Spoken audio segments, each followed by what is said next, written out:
Good morning, everybody, and welcome to this morning's Education, Children and Young People's Executive. Do we have any apologies? Yes, Convener, we have apologies from Councillor Nimmo.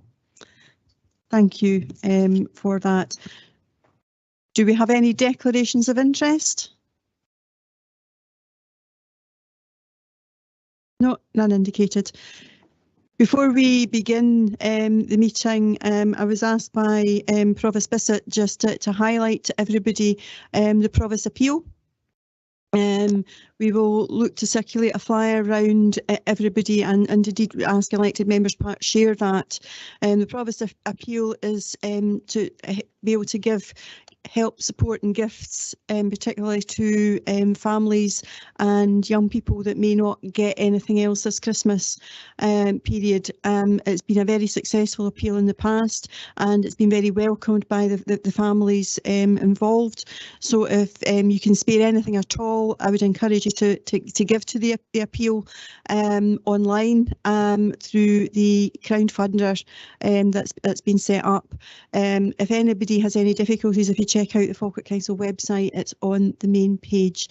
But we'll circulate a flyer to everybody and we just ask people to highlight that and circulate it within your own social media posts. And there we go. Excellent. Thank you, Jack, for that.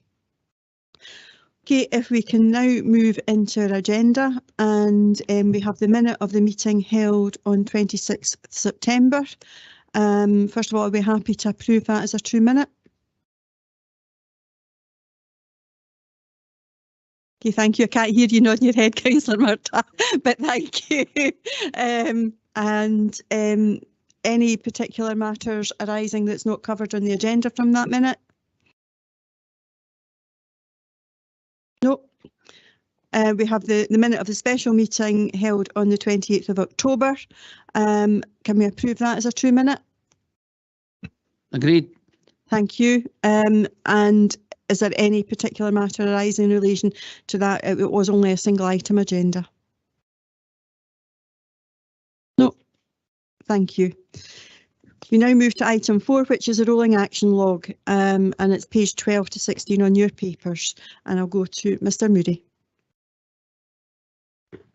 Thank you, Convener. And the rolling action log provides the members of the committee with information on outstanding actions, where the committee in particular has asked for a report. And there is information in the comments section where in any case the report isn't available for the date that was originally set. The rolling action log is, I think, up to date, but it's available there for members to ask questions. Thank you, Mr. Moody. Is there any questions anybody would wish to ask in relation to the rolling action log?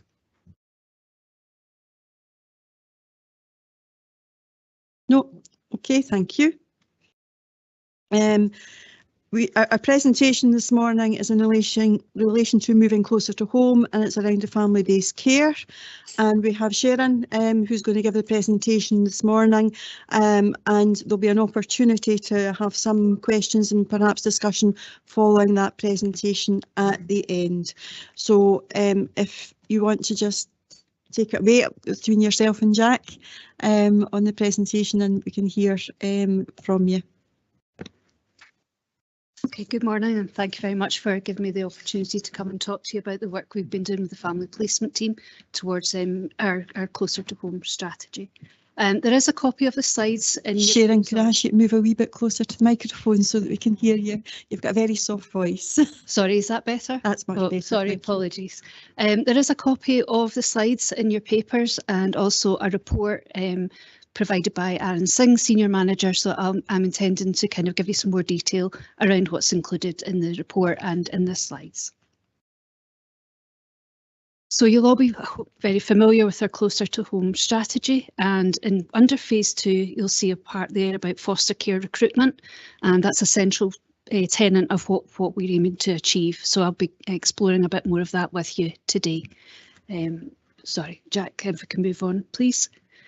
So what you will see is that the plan for the closer to home is to shift the balance of care, and by that we mean that 90% of children who are not able to live with their parents, who are looked after away from home, will live in a community-based placement. So by that we mean they will live in foster care or with kinship care, and that's where they're staying with extended family. But again, I'll come on to that a bit better. The reasons that Falkirk has disproportionately relied on residential care for our children, and the number of children that we had in residential care was above the Scottish average, and also our comparator local authorities. Also, we had a significant lower number of children in kinship care, again compared to our comparator local authorities and the Scottish average. Could I go back one slide, please, Jack? You'll see within there that we said that we would recruit 30 additional foster carers over 5 years. We've actually amended that and made it more specific, and what we've agreed is that we will now recruit an additional 15 foster placements. That allows us to maximise the capacity within our own services, and also provides us more of an opportunity to keep brothers and sisters together, because we could have recruited 30 foster carers who could care for one child, but if we recruit 20 who can care for 2 children, we've increased our resource by 40, so we've been more precise in that. So, Jack, if we could go to slide 3, please. So the team responsible is the family placement team, and within that team there sits 4 services. There's the fostering service, our adoption service, our kinship care team, and also continuing care. Continuing care, just for those that may not be aware, is that under the legislation, children and young people who live in foster care, residential or kinship care can opt to stay in their care placement up to the age of 21. Okay, it's a very well established team and has had a good reputation in both its support to foster carers and also to the care that's provided by the foster carers to Falkirk's children. Move on, please, Jack. Okay. So as said, kinship care is where a child can't remain with their birth family, but will maybe live with an auntie, a granny, a grandpa or an uncle, but also there is a provision where a child can live in kinship care with someone where they have a pre-existing relationship. We've had circumstances where that's been a sports coach or it has been mum's best friend, so a kinship carer doesn't need to be related by blood or by marriage. So as I said, historically, Falkirk has had a lower number of kinship carers than the Scottish average. But as you'll see from the graph provided, that has changed considerably. The first graph is looked after children who are in kinship care, and by that I mean they're on a legal order, such as a kinship care, such as a CSO through the Children's Hearing System, or what's called a Section 25, where there's a voluntary arrangement where the parent agrees that the child should stay with the carer. Usually, as I say, family member. So you'll see in 2018 we had 49, and by 2022, by July, so looking from April, that's numbers up to 85. There's also another group of children who are in kinship care, and that's the 87 that I've noted below. These are children where the court has made a decision that the child should remain with the care of in the care of the kinship carer and is granted a kinship care order. Those 2 groups receive what's called a kinship care allowance, and they are paid through the local authority an allowance to care for the children. There's also a third group of children in informal kinship care, and that's where an informal family arrangement has been made and the child has gone to stay with the relative or friend with no intervention of social work at all. Although that group of carers don't receive the allowance, like the other 2 groups, they're entitled to support, advice and guidance from our kinship care team. Thank you, Jack. Okay. If I can, these are talk about our foster carers now. This is Leslie and Anne, and they are a couple of our carers that we have at the moment. So currently we have 63 foster carers in Falkirk and currently caring for 72 children. There are three different types of foster carers, short breaks, and that may be where a child lives in foster care or at home or with a kinship carer, and they may go to stay with another carer for a weekend or for a holiday during the week, a week during the holidays. These can be one-offs where perhaps a granny has taken ill and the child will go for a break, or it may be that actually the child would benefit from some time perhaps away from their brothers and sisters, because as we know, some of the older children may take responsibility for caring for the wee ones, so it gives them an opportunity to be a child and spend some time away where they get full attention. Interim carers are, and that's the majority of the carers we have in Falkirk at the moment, care for children for up to 2 years. Our final group of carers are long-term and permanent, and that's either over 2 years or where a decision's been made that and been legally agreed by the court that the child is not going to return to their parent, and so they're formally matched with a permanent carer who will care for them for the rest of their childhood and beyond. A wee bit of an update here is Leslie and Anne, we're relatively new foster carers, and they've been caring for a teenager. And we may be losing them as foster carers, but for very good news, because they are hoping that they can adopt the teenager and they can become a permanent member of their family. So thank you, Jack. Okay, so in order to meet our closer to home targets, we need to significantly increase the recruitment of foster carers. This is incredibly challenging. There is a national shortage of foster carers across Scotland. Not only is there a shortage of foster carers, each year fewer and fewer families come forward to be foster carers. The Care Inspectorate has noticed that, or recorded that between 2016 and 2020, 400 fewer families come forward every year. And also where we're at is that the number of carers who leave across Scotland remains higher than those joining. Also, we have an additional challenge in Falkirk that 2 of the major large independent fostering agencies have their base in Falkirk. So again, if we are competing for the limited number of people who are interested and available to foster, we've got an additional challenge. So it's really important that we maximise every opportunity that we have to recruit foster carers. So the first point is that a potential foster carer will make an inquiry. Now they can do that by phone, or they can link onto our web page. We now respond within, we say we will respond within 1 working day. And what we've heard from prospective foster carers, they came to Falkirk because we responded quickly. They may have approached a couple of people, but we were the ones that came back first. So they were really pleased that we were keen to take things forward. There is an initial screening interview where we just check that some of the basics are there. For example, one of the things we need is that the child has their own bedroom. So there may be people come forward, but they aren't able to meet that requirement.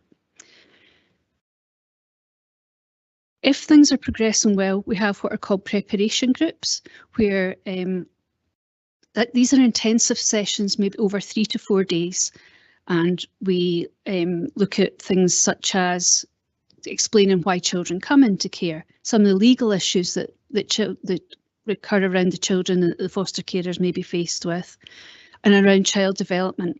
But also part of that is assessing whether the potential foster carers have the potential skills or potential to develop the skills to foster. So say this is a very intensive process over 3 to 4 days, and we run these groups 3 to 4 times a year. Also, there is a number of checks, such as local authority checks. We have a full medical assessment, PVG, Disclosure Scotland, and references are all taken up.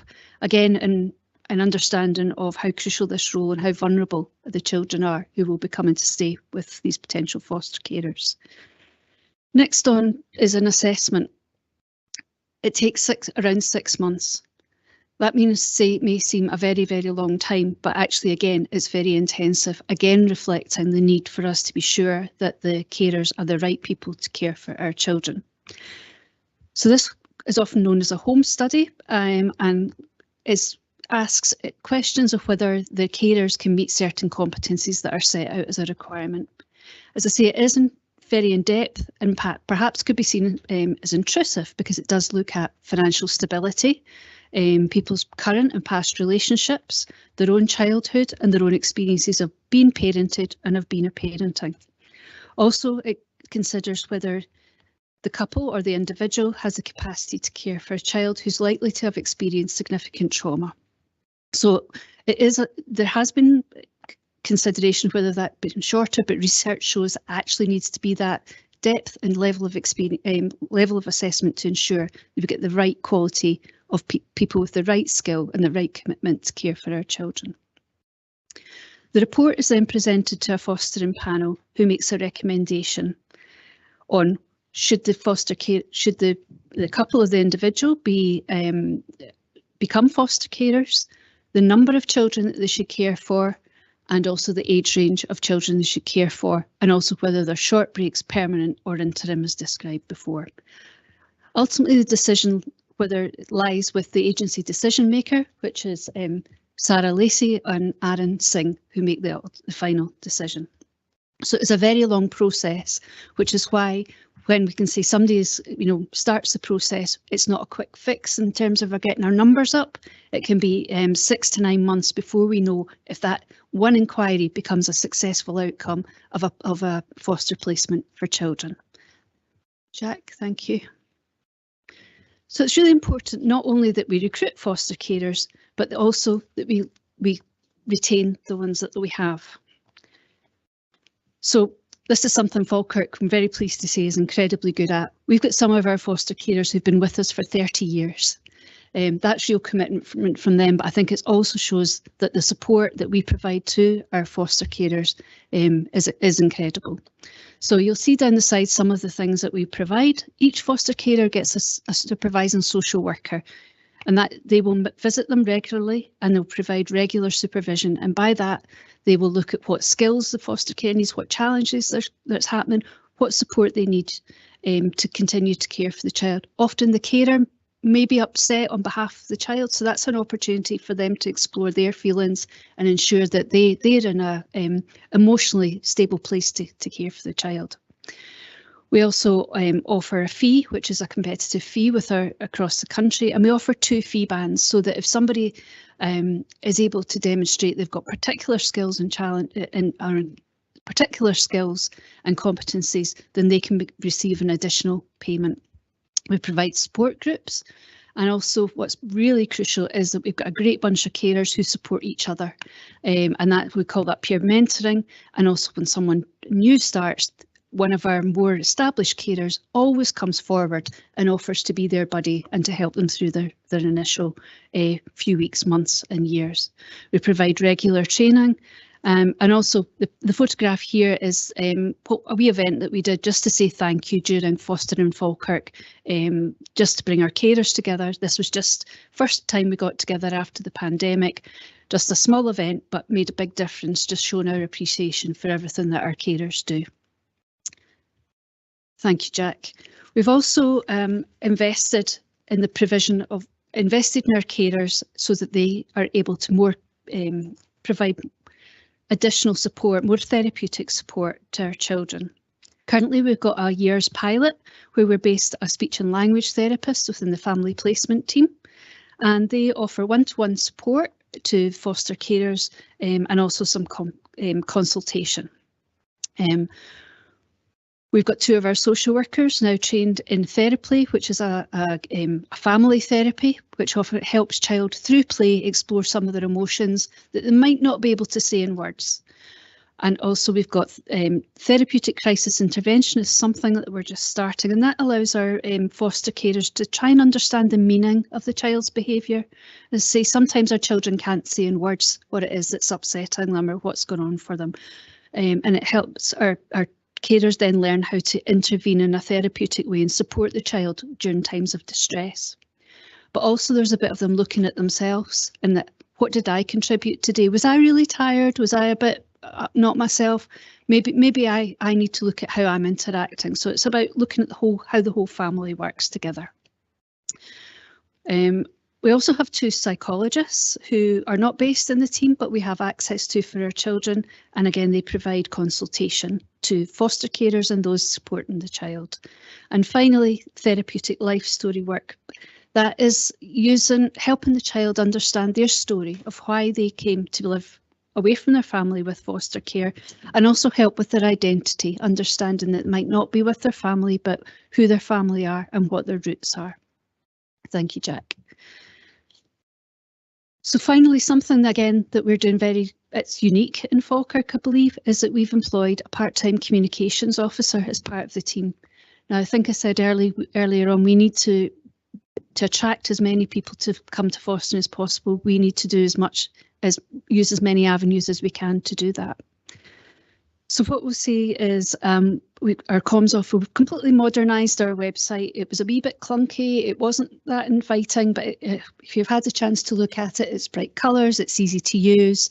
It leads people into different stories. Our comms officer also makes great use of social media, and through tracking the metrics is able to tailor the post to see what's working, what's not working.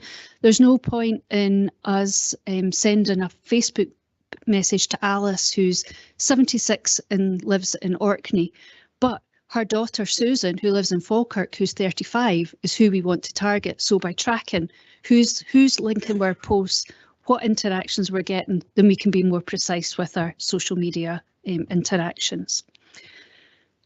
We also have a newsletter. Not only goes out to our foster carers, but anybody that's shown any interest can sign up for it, because we know that people think about it 7 times before they actually press that inquire button. So we need to keep it to the fostering to the forefront of everybody's mind as much as we can. We have also had great support from the local press, and in the last 8 months, we've had 3 big stories that's been picked up by not only the Falkirk Herald, but also the Daily Record.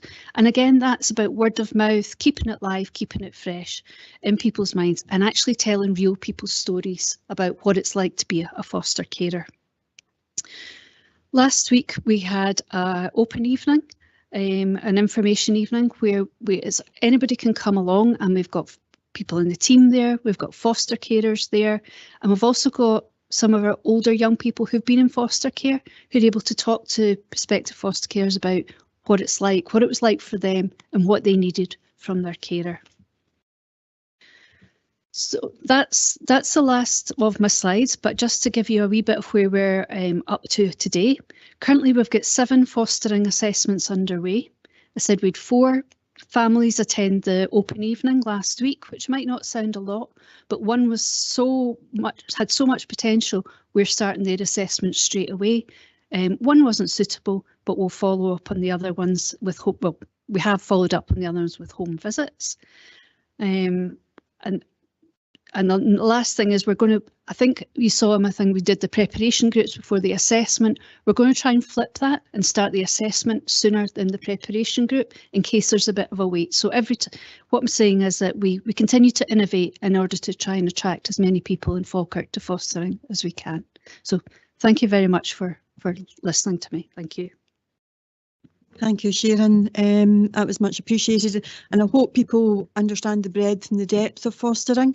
For someone who actually benefited from the service, albeit 30 years ago, I know that my children benefit from being able to have a bit of normality in dealing with quite significant illness at the time. So it's just to highlight that it's a broad range where fostering can come in, and it can be long or short term. And I have to say that I still keep in touch with the foster carers of 30 years ago, because they very much have looked after our family, and we've shared over the years the good times and the bad times.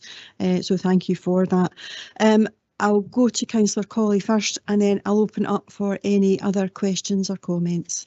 Fiona. Yeah, I want to be really brief because I'm sure there'll be questions, but I just wanted to say thank you to Sharon and her team on the work that they're doing and the progress that they're making. It's such an important area of work, and so important for the children and young people who need the support. So just a thank you, and I hope there's lots of questions, and I hope together as elected members that we also take the opportunity to share information as far and wide as possible to people in our communities about fostering. Okay, thank you, Fiona. I'll open it up now for any questions for the service. Councillor Steenbank. Thank you, Convener, and I'd like to echo the comments of yourself as well as Councillor Colley to Sharon. Thank you for that presentation. It did answer many of the questions I had prepared, so I just have one more. You were talking about wanting to move the strategy on foster carers to more on people who could take multiple children. How is the strategy adapting from the previous target in order to acquire those multiple placements rather than the greater degree but less depth that was sought beforehand? Thank you. First to say we are limited in that the law says that the foster carer cannot care for 3 or more unrelated children. So that means if there's a brother and sister already in a placement and another brother and sister need a placement, we can't place them together. So unfortunately, even if there's space, we are bound by that.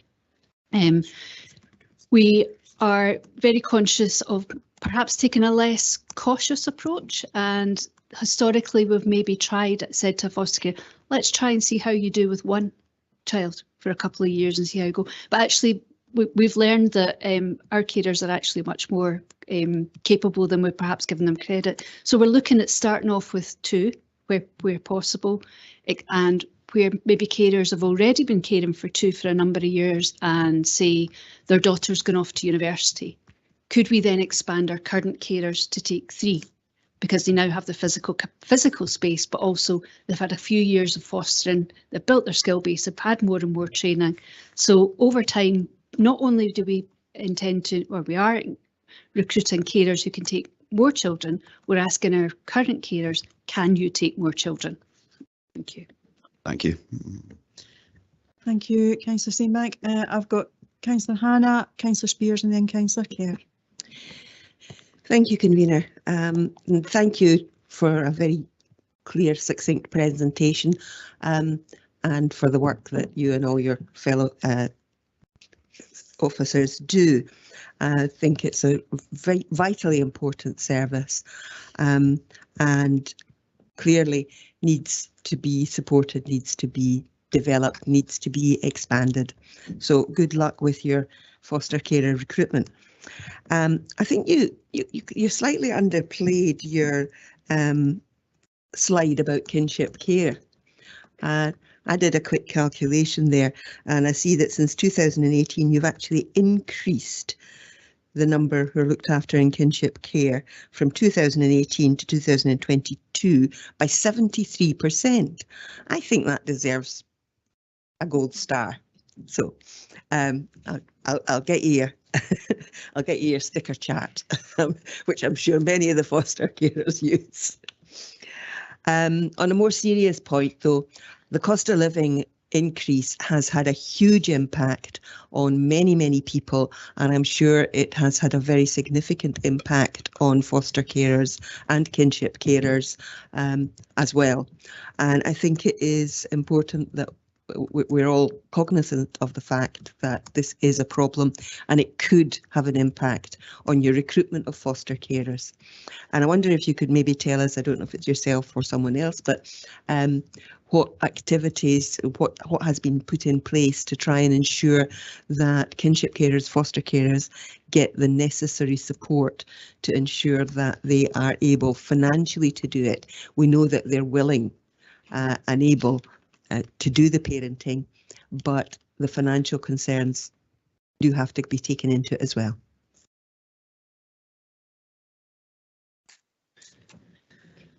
So our kinship carers and our foster carers do receive an allowance, and we're currently waiting on the national minimum allowance to be set. Currently we sit about mid-table against the other 31 local authorities. In addition to the allowance, which is paid at a different rate depending on the age of the child. We can also provide one-off payments for additional things that they may need, or if there's a particular service that would benefit the child, perhaps therapy that would help, then that's the kind of thing that could be put forward as individual placements. I don't know. Set up payments as well.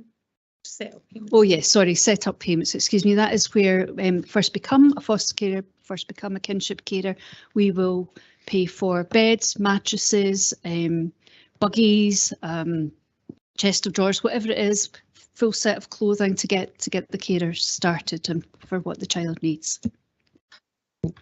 Could I maybe just add to that? I do know that our welfare benefits team have been getting training in kinship care and benefits, and I'm sure that you link up with them regularly to ensure that kinship carers are getting everything that they are entitled to. Yeah, that's correct. Every kinship carer is offered the opportunity for income maximisation. Thank you. Okay. Thank you. Thank you. Okay, Councillor Spears. Thank you. I have two questions. First one is there any known reason why we had one of the highest residential cares, kids taken into care? And two, what is the work that we do to try and keep kids within their own family? Foster care is not a cheap option. It costs a lot of money, and maybe that money could be used to try and keep the children within their own family. Can you explain what work's ongoing to do that? Thank you, Sarah. Thank you, convener. Thank you for the question, Councillor Spears. Fundamentally, the Closer to Home strategy was developed in response to the question you pose in terms of the high numbers and the sustained high numbers that Falkirk had in terms of numbers of children and young people looked after away from home, and very high numbers of young people and children in external residential provision. So Closer to Home was absolutely developed to make sure that the service was sustainable going forward, that outcomes were improved for children and young people, and that we had services and supports in place to ensure that we had increasing numbers of community-based placements, that we were able to support more young people to remain within their communities, be able to attend their school, continue to have contact with their own families really easily. But we needed to build up our services, our supports, because we just didn't have enough. And that was the reason why Falkirk was fundamentally placing too many children and young people out of authority. So I've always described Closer to Home as an incredibly important strategy for improving outcomes for children and young people, but never a quick fix, never something that was going to happen overnight to resolve the situation. Hand in glove with Closer to Home also came a change in legislation and duty for the local authority to ensure that children and young people that were looked after away from home were entitled to continuing care and aftercare, which extended their right to continue to live in the provision where they were up to the age of 21, and also extended the eligibility of aftercare to 26.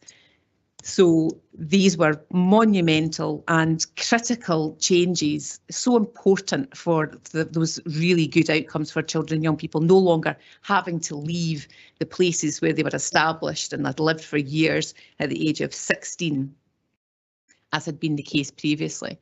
So great for their outcomes, but also added to the challenge around Closer to Home in terms of changing practice, building supports, doing the work that Sharon's been describing today in terms of really increasing our numbers of foster carers. So the strategy was set out originally over 5 years. It's been extended to 7 years, reprofiled as a result of the pandemic and just the things that got in the way of the progress being made. So I hope that just helps as an explanation about why we had the high numbers and why we continue to be on a journey of needing to build our foster carer recruitment, retain and support the huge success we've had around kinship care. We were always on the bottom of the table, so that position that Councillor Hannah has recognised has come about through clear strategy and approach, and a different approach from the service to ensure that the first place we look if a child cannot stay at home,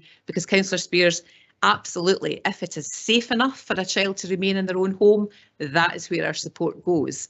The next question, if that is not suitable, is who else within your family? And actually what we're doing now in social work is we're asking that question very early in the relationship, not when there's a crisis, but actually as we're getting to know a family, we're saying to them, who, if need be, would be the person that you would have looking after your child should a situation or a circumstance or an event occur. Thank you. Yeah, I'm glad we're moving away from residential care that can stigmatise a child for life. And for us to be one of the highest, maybe we should have moved a lot quicker than we have now. But I would seriously look at helping families, especially through the difficult times that are ahead, where a child can be brought up within its own family. Thank you, Councillor Spears. I think Sarah has very clearly indicated that sometimes these changes take time, and what we can't do is destabilise a placement that a child is already in. So I think we are moving in the right direction. It is perhaps not moving at the pace that we would all like to see, but we have to be mindful that there are reasons perhaps behind that the pace isn't going as quickly as we would want, and that is in the best interest of the child and the families concerned.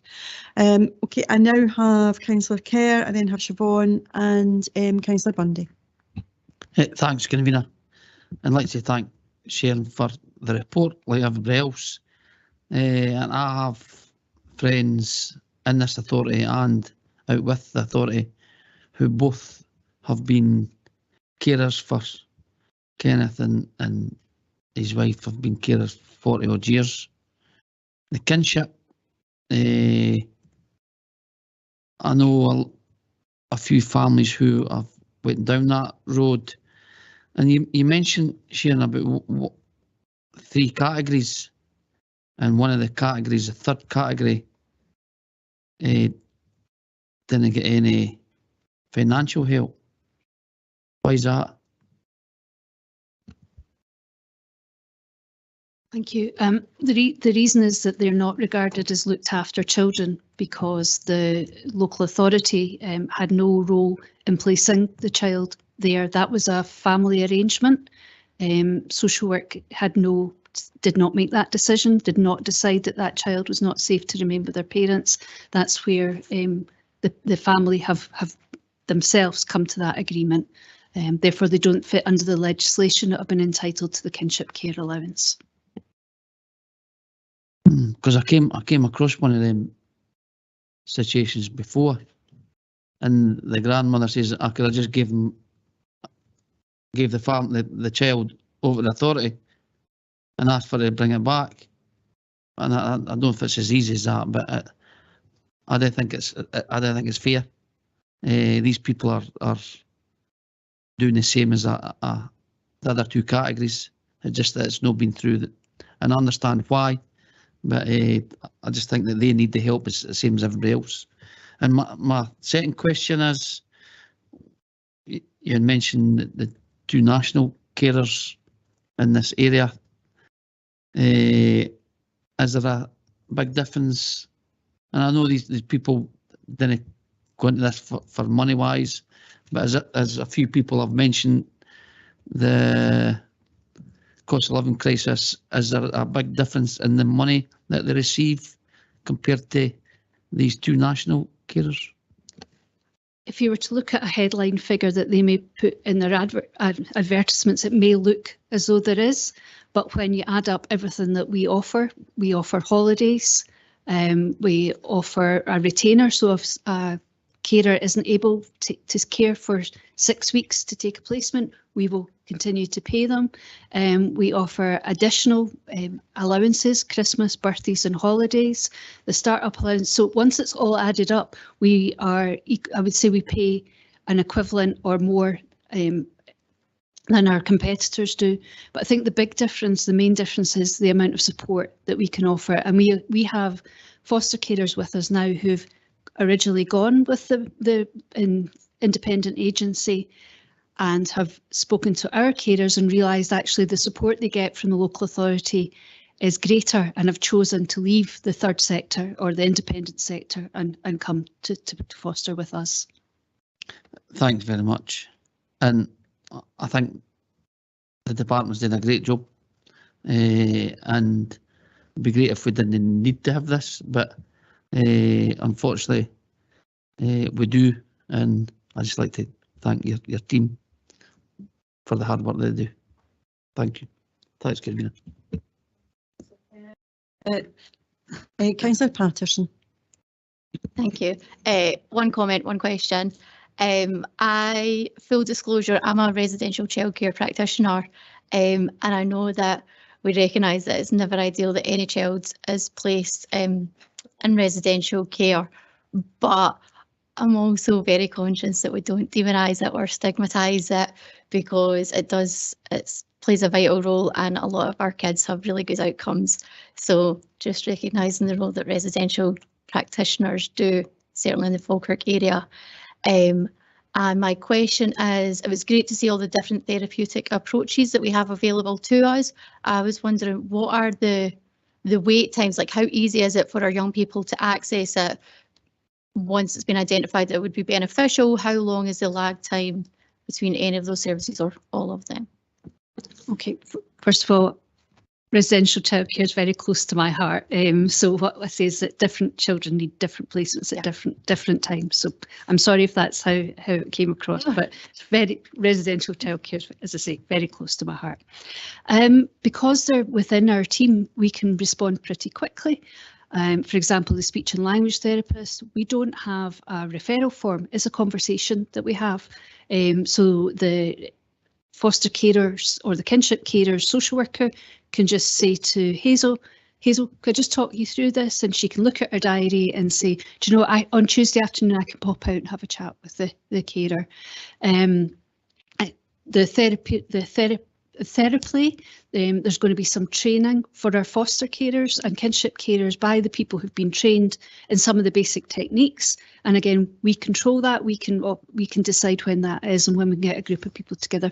So because because it's in-house, we've invested in it. It means that we can respond very quickly to the children and the carers' needs. Thank you. That's really encouraging to hear. Thank you. Okay, thank you. And Councillor Bundy. Thank you, Convener.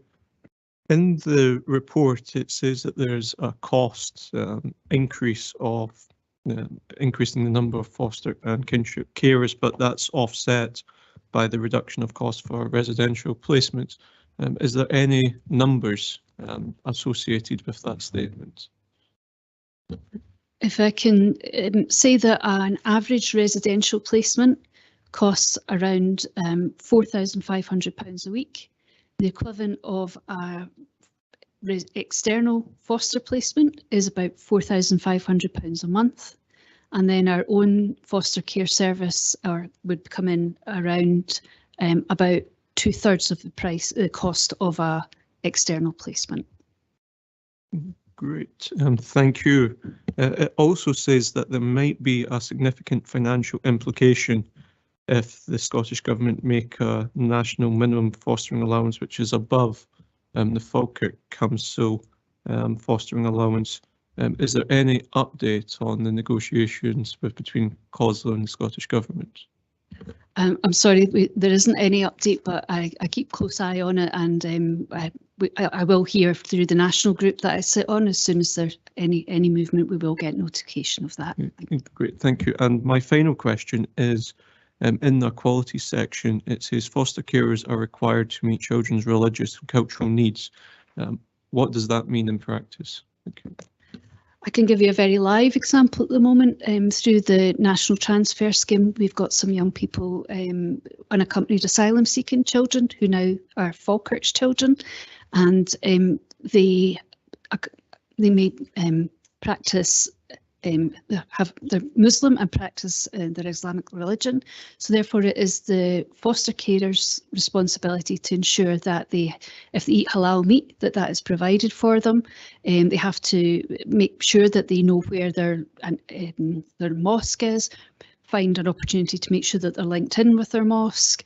Again, like a child came from a Christian background, the carer themselves may not be a practicing Christian, but their expectation is the child wants to attend church, that the foster carer must ensure that they're able to do so. That's excellent. Thank you very much. Okay, thank you, Councillor Bundy. And last speaker, Councillor Bowes. Yeah, thank you. One of the things, and I appreciate a lot of people have asked about the financial side of it, one of the things that I seem to remember reading quite a while ago is that there was, and taking Siobhan's point already, and I'm giving a nod to that, about the outcomes being improved. And I know Sarah had mentioned it earlier, and I seem to remember that with children who were placed, particularly in kinship care, but for the whole of the closer to home, can you maybe expand a little bit on the outcomes that have been improved? Because ultimately, it's the young people and the children that are the most important thing here. I wonder if that could just be expanded on a little bit.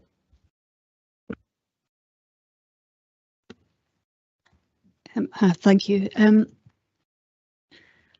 What we know is that we'll appreciate is that being taken away from your mum and dad, a very traumatic time.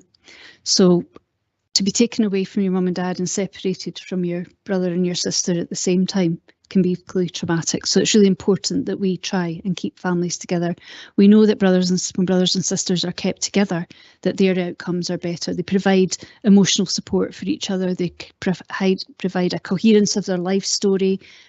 So that's one area of where outcomes are better, and placements tend to last longer where brothers and sisters are kept together. Also, as I say, very difficult, challenging time for children to be removed from their family. But then if they're also having to go and live with a foster family far away from Falkirk, they're removed from their friends, they're removed from their granny around the corner, they perhaps have to change school, which all impacts on the outcomes for children and young people. What we also have seen is that children who have got a lot of instability in life and don't know what's happening to them, maybe have been moved around a lot, can actually physically, their physical and emotional development can be delayed because of that. So again, if we can secure long-term, secure foster care placements in Falkirk where children can stay connected to their communities, connected to their families, connected to their schools, then we know that their outcomes over their lifetime are incredibly improved compared to children in the past where that's not been the case.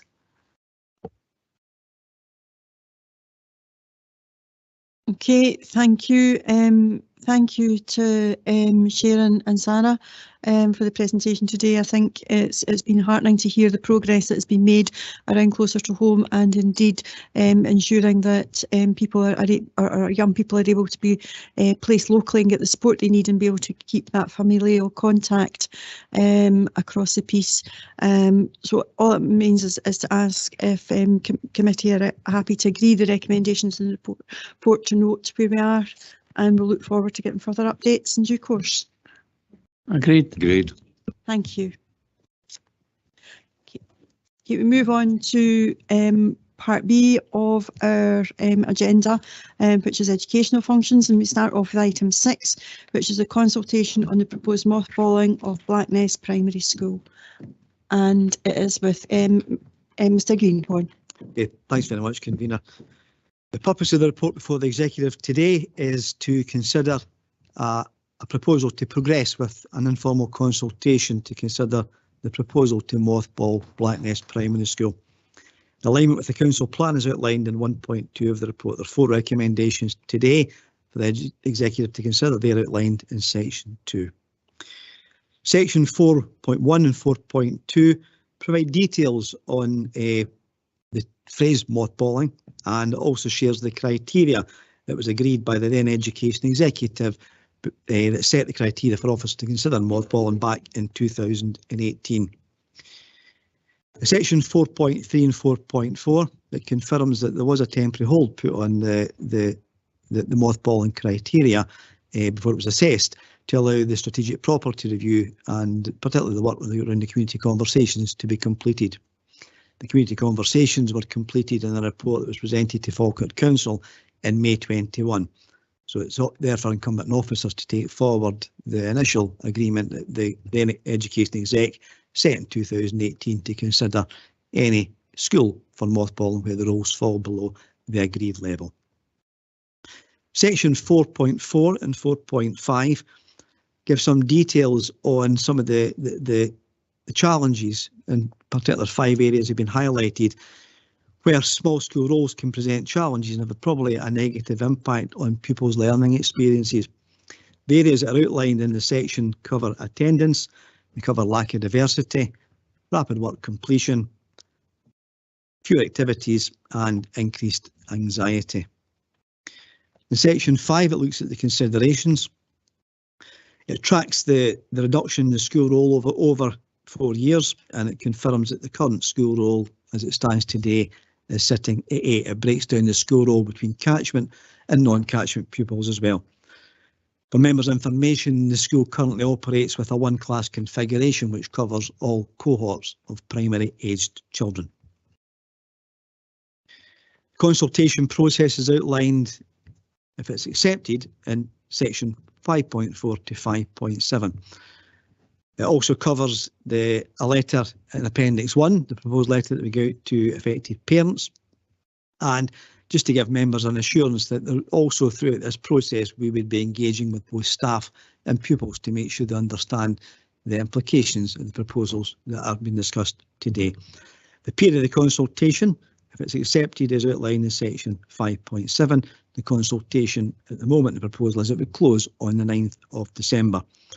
If accepted, ultimately the proposed date for mothballing would be August of 2023. Section 5.9 confirms alternative catchment school for Blackness Primary School is Grange Primary School in Bowness. Now for members' information, these schools currently share a shared head teacher and there's common links well established between these two schools just now. It also confirms the potential for how we treat future admissions and placement requests in section 5.10. Section 5.11 confirms that if the proposal is ultimately agreed, then free home to school transport will be offered to all the Blackness catchment children that are in that particular area. For members' information, the distance between Blackness Primary School and Grange Primary School is in excess of 3 miles just now. Officers have also reviewed a number of potential mitigations to consider mothballing, and they're outlined in section 5.13 to 5.17, and they cover consideration around rezoning, potential nursery class, allowing a longer review period, and consideration and the future, looking at future planning for future house building in the area. Unfortunately, when we're considering these, there's nothing there by way of mitigation that would allow us not to put forward the proposal around the mothballing that we're putting forward today. So therefore, given there's a clear policy that the then Education Executive agreed back in 2018, the roles have currently fallen below the acceptable levels that was agreed then officers are required to bring forward such a proposal to the Executive today. We'd point out that there's no financial implications associated with the proposal to go out to do an informal consultation. Any future potential savings, and there would be some, would be clearly articulated and outlined in any future report that's brought to the Executive. So that being said, Convener, I'm happy to take any questions that arise from it along with Mr Mackay. Okay, thank you, Gary. I'll go to Councillor Murtagh. Thanks, Convener, and thanks to Gary for outlining the reasons why this report has been brought forward today. I think it's fairly clear and crystallised in section 7 in the conclusions the officers have to bring forward this proposal in line with the policy that was agreed back in 2018, in which the current role falls below 10, and obviously we can see from the report that it's currently sitting at 8 with 4 catchment children. So I think it is really crucially important to stress that the recommendation is before us is to enable a consultation on the process of mothballing, and that the parents of all the children within the catchment, other than those that are leaving this year in primary 7, will be consulted on this proposal, and that includes those who currently place their children in other bonus schools but are within the Blackness catchment.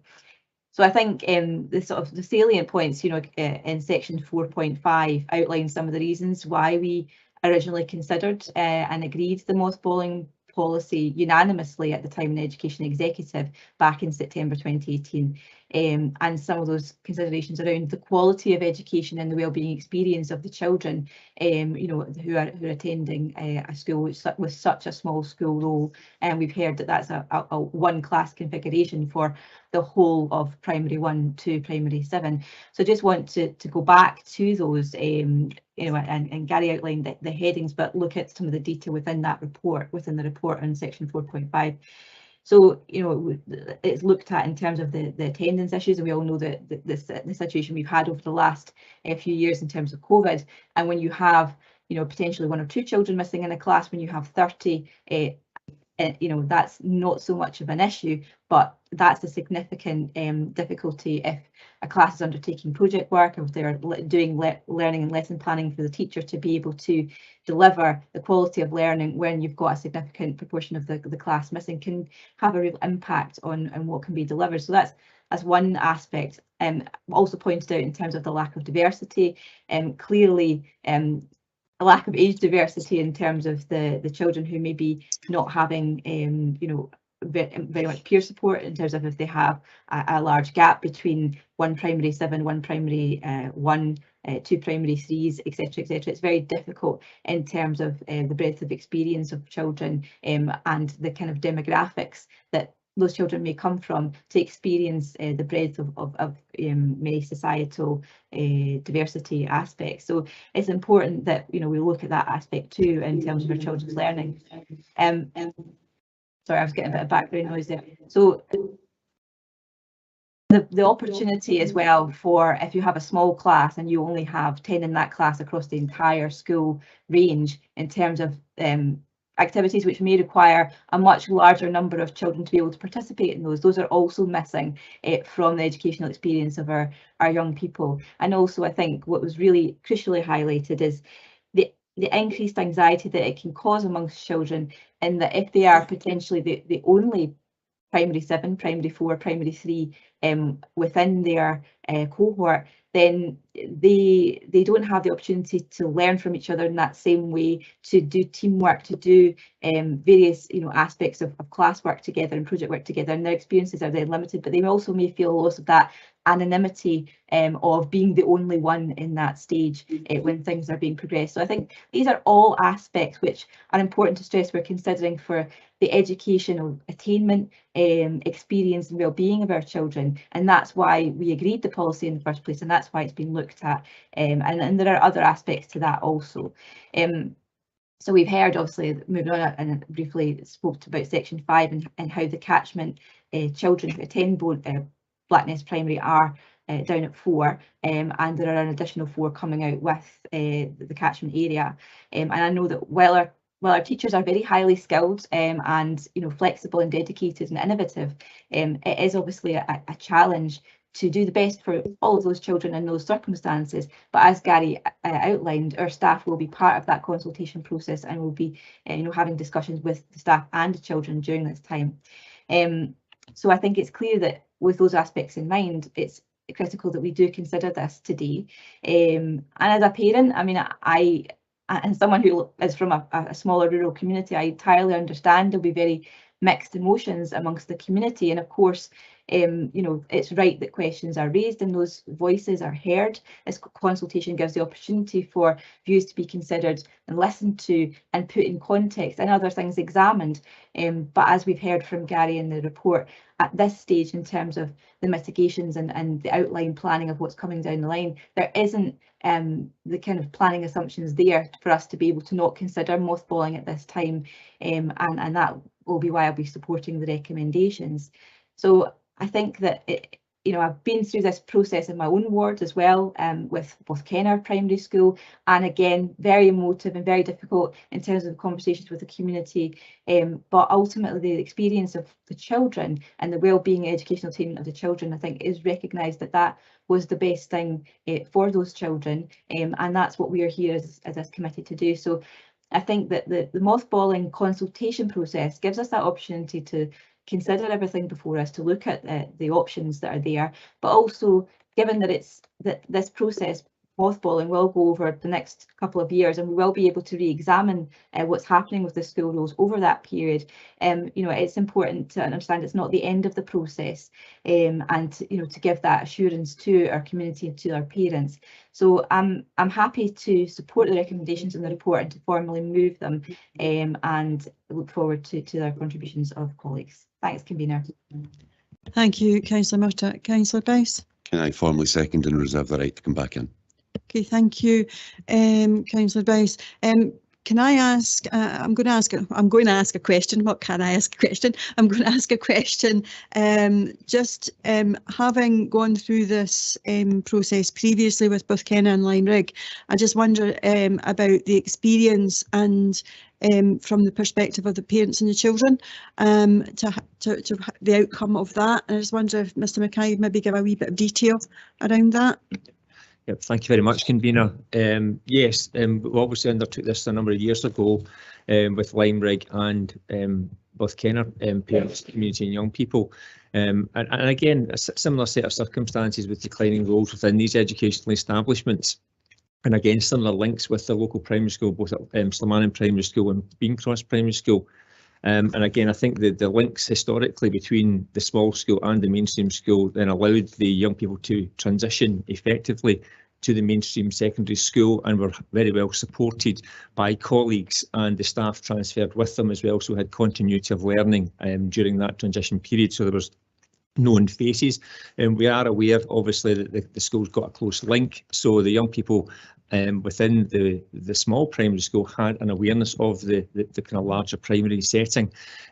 What we have now had is feedback from our parents and our young people who are transferred to their schools on the situation of the mothballing, and they've had a very positive experience. They've developed new friendships, they've been participating in a much broader range of activities within the schools, and the parents have reported very positively to us and the impact that it's had both in their kind of friendship situation, but on their kind of mental health and well-being.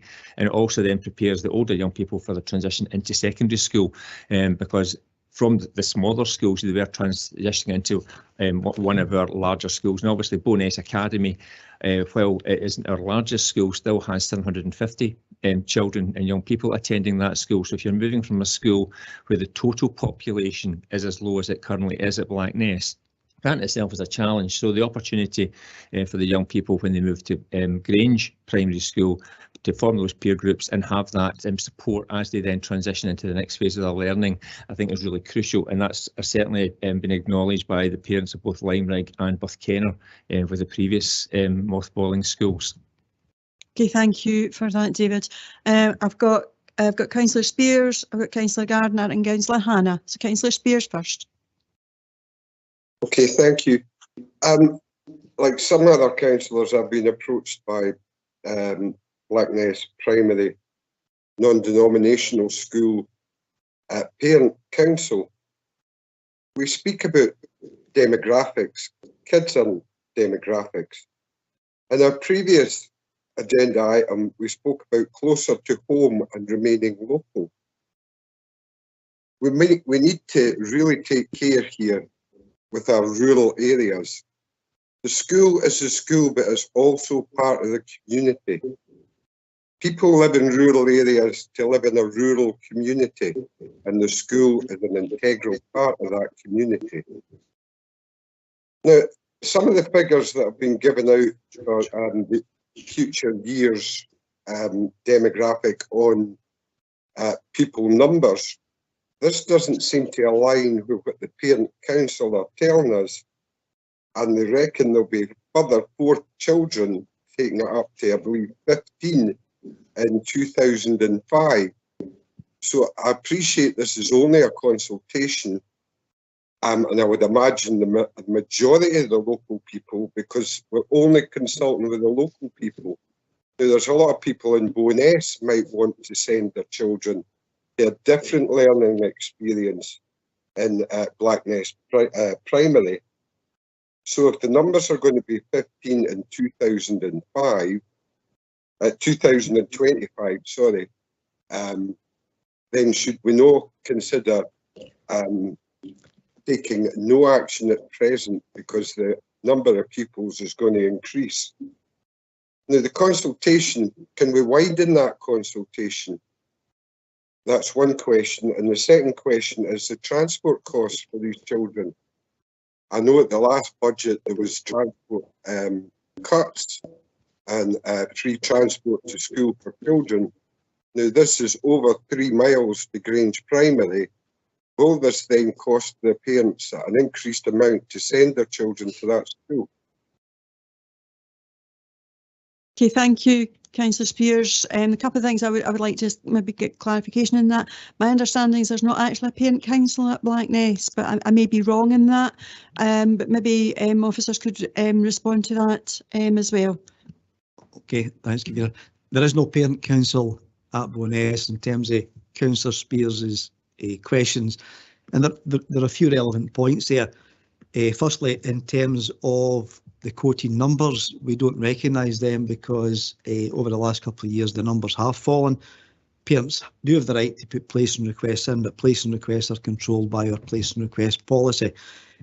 Just to say that the whole purpose of mothballing is really to allow time to consider exactly what Councillor Spears is saying, that if there is demand in a local catchment area and it's rising for whatever reason, house building, etc., families moving into the area, it allows councils that period to reconsider the mothballing option. And if the numbers do increase, then the option's always there to reopen a school. So that is for the purpose that Councillor Spears articulated fairly well. That's the whole purpose of having that mothballing period before councils make a final decision to close. So certainly the numbers that Councillor Spears said there, we don't recognise in terms of our future planning. We don't recognise it in terms of house building. However, if it was to happen, then obviously that would have another impact on the outcome in the mothballing process, which we would normally hold for a period of 2 years to consider just exactly what Councillor Spears articulated there. Thank you, Keegan. The transport? Oh, transport, I do apologise. The transport itself, yes, Councillor Spears says that there is no cost to parents. The distance, as Councillor Spears quite correctly said, is over 3 miles, so the council under the current policy would have to provide free transport to pupils from Blackness area up to Grange Primary School. There will be a cost attached to that. However, the purpose of this paper is not a financial paper. The purpose of the paper is to consider the progression of a consultation to mothball. What we would do in the fullness of the next paper is probably provide more detail around the financial impact of that decision, so members can make at the next committee meeting a full appraisal of the financial circumstances that would apply to such a proposal if it was going to go forward. Thank you. Yeah, thank you, Gary. Thank you, Mr. Greenhorn. I certainly will forward you the email I've received from the Parent Council, which clearly states at the bottom they have a Parent Council. And 2, we need to remember the makeup of this rural area. A lot of the houses there were built post-war so that when people come back, they could establish local small holdings in the area. There was a whole previous generations have put a lot of time and effort into this area to build a community. And I don't think we should be part, at this present moment, detracting for that community by removing their school. So I would certainly not be supporting the closure of the school, certainly go ahead with the consultation. But I think we should widen the consultation to people in the surrounding area in Bowness, and to let people see that there is availability if they want to send their kids to that particular school. Gary, is there guidelines around consultations such as this around what catchment we should be consulting with? The guidelines, certainly what the proposal is, it extends the consultation basis to a wider cohort than is required. So what we're saying here is that we will be consulting with all the parents that are aware, any families that stay in the current Blackness catchment area. I would have to say that obviously if there is comments that are received from parents that stay in the wider Bowness area, as Councillor Spears has obviously got intimation of already, there are some comments coming in, then we will certainly take cognizance of them in the fullness of time, and it will be reflected in the next report that we bring forward to this executive. So I'm happy to consider that as part of the process when we go forward. Okay, thank you. Okay, can I go to Councillor Garner? Thank you, convener. A couple of questions in there. It's around the school role. Firstly, the P1 to P7. Do we have a breakdown of where the pupils are just now? What P they're actually in? We do, Councillor Gardner. Unfortunately, the cohorts are so small, we can't be specific because it would potentially identify individual children. Okay. But what I can say is it's a good question, is that there's 5 of the 7 primary cohorts that have children in them.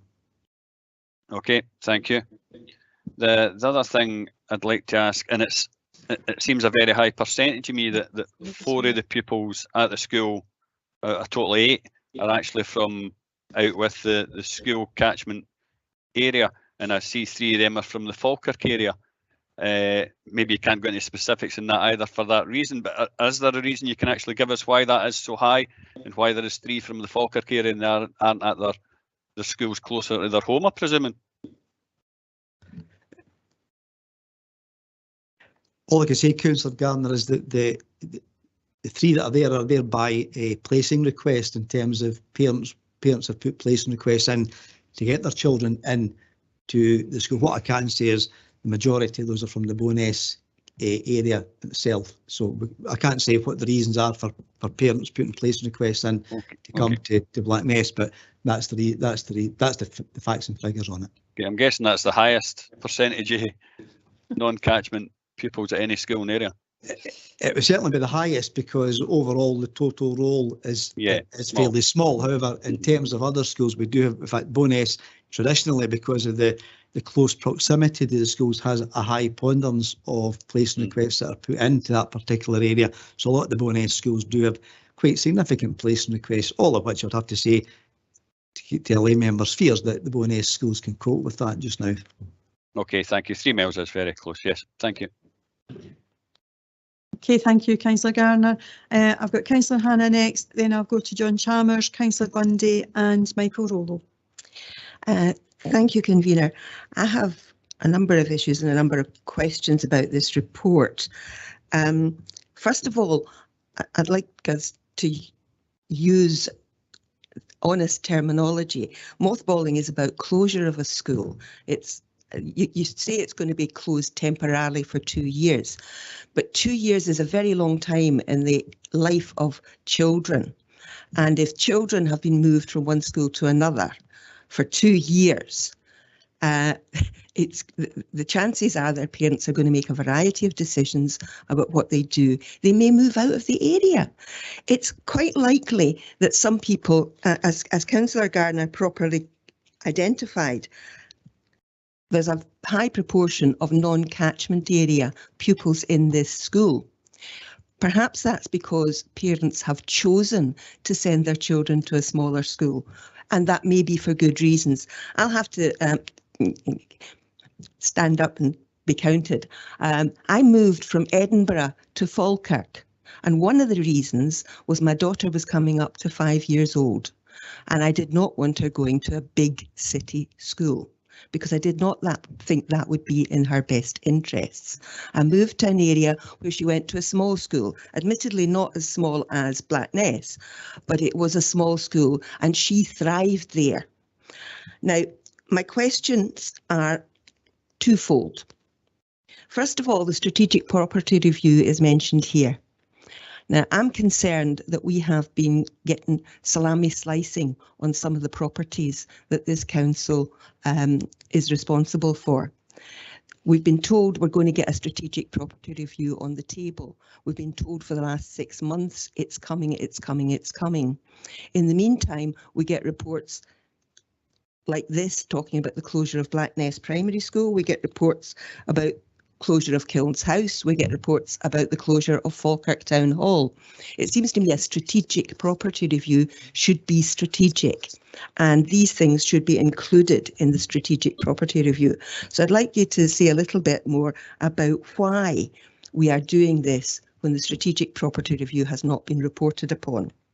The second issue I have is where your research is. Paragraph 4.5 has been referred to at length by yourself, Gary, and by Councillor Murtaugh.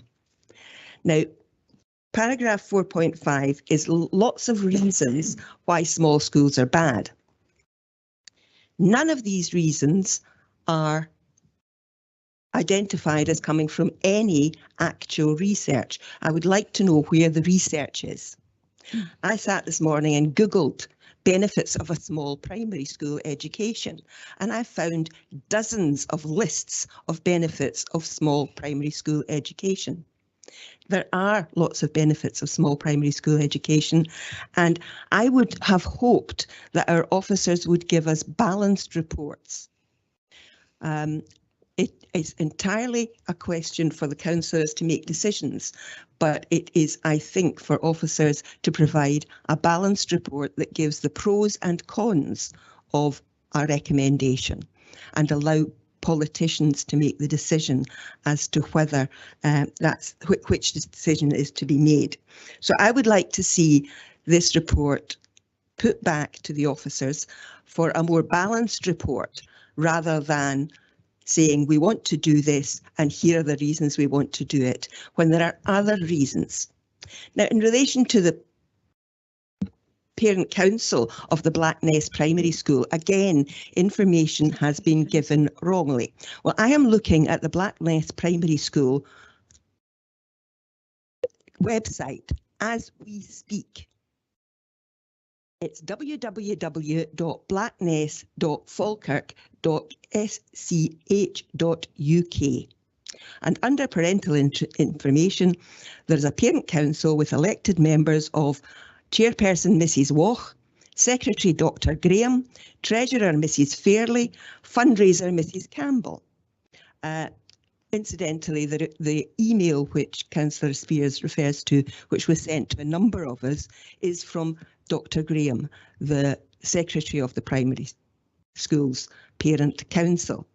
I am seriously concerned about misleading information here, and I would like to know what research has been done in bringing this forward. Just on one last thing, in terms of small schools and the benefits of small schools, the small school that my daughter attended, people used to be brought from other schools into that school because it benefited them.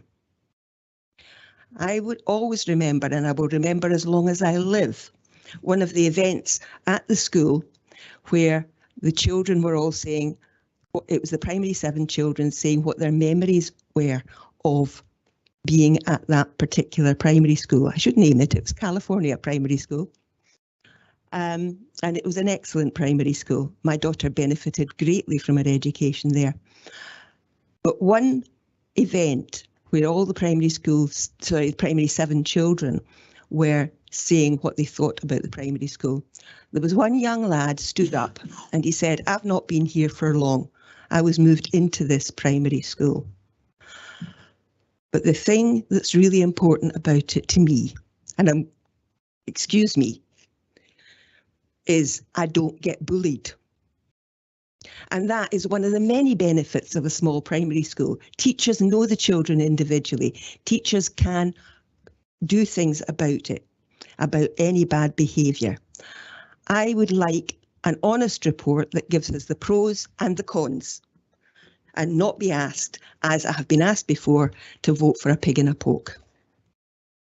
Councillor Hannah, I just have to caution you by saying that this isn't an honest report. I think that's not in the integrity of this committee, and indeed officers would not want to mislead members, and would make the information isn't indeed accurate in this report.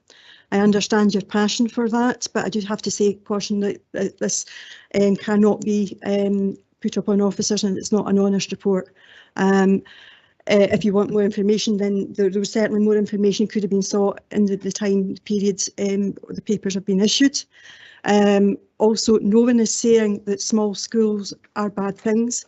I think there is a level in which a small school becomes detrimental to children's education, and that is where we are now reaching, and that's why we had a policy coming forward on this. But I'll go to if I may apologise first. If I may apologise. Perhaps honest was the wrong word to use. I would like a balanced report. I think that's much better, and I would urge you to think about that in the future. Okay, Councillor Hannah raised a number of really pertinent questions there in no particular order. The term mothballing is a term that's used through all local authorities in Scotland because it distinguishes between the short-term effect before taking a final decision to close schools. Councillor Hannah is right, it could be used as the terminology of temporary closure, so I would agree that that's what it is. However, the common practice for local authorities is they consider mothballing. A number of rural and island authorities mothball schools fairly regular, and they would unmothball it as the people move into the area for employment, etc. So the terminology mothballing is not inconsistent with what other councils in Scotland would use. I do accept that it could be construed as temporary closure, but in Scotland we refer to it in the first instance in mothballing before it goes to final closure, if that was the proposal that was taken later on. The second part was around the strategic property review, and it's quite an important part. The reason that the executive took a decision to pause it was to allow the community conversations to conclude, and I'll refer to the Falkirk Council meeting on the 18th of May 2021, where the first agreement on that meeting was to note the outcomes of the strategic property review and the recent programme of community conversations. So that report was agreed, and because it was agreed, it then meant that officers were to consider the temporary hold that was put in mothballing would be lifted because it concluded the community conversations. I can't comment on any future iterations of the strategic property review.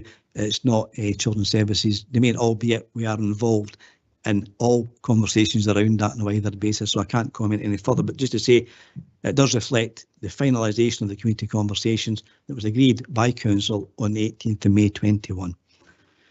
Second part about the Parent Council, myself and Mr Mackay will check in it. We weren't aware if the Parent Council, maybe they're there, that they've not been engaging with us, which we can accept over the COVID period. There's been probably a lull in some of the engagement we have. If the Parent Council are active, then certainly they will be consulted in the process that we've got. There is no issue with that.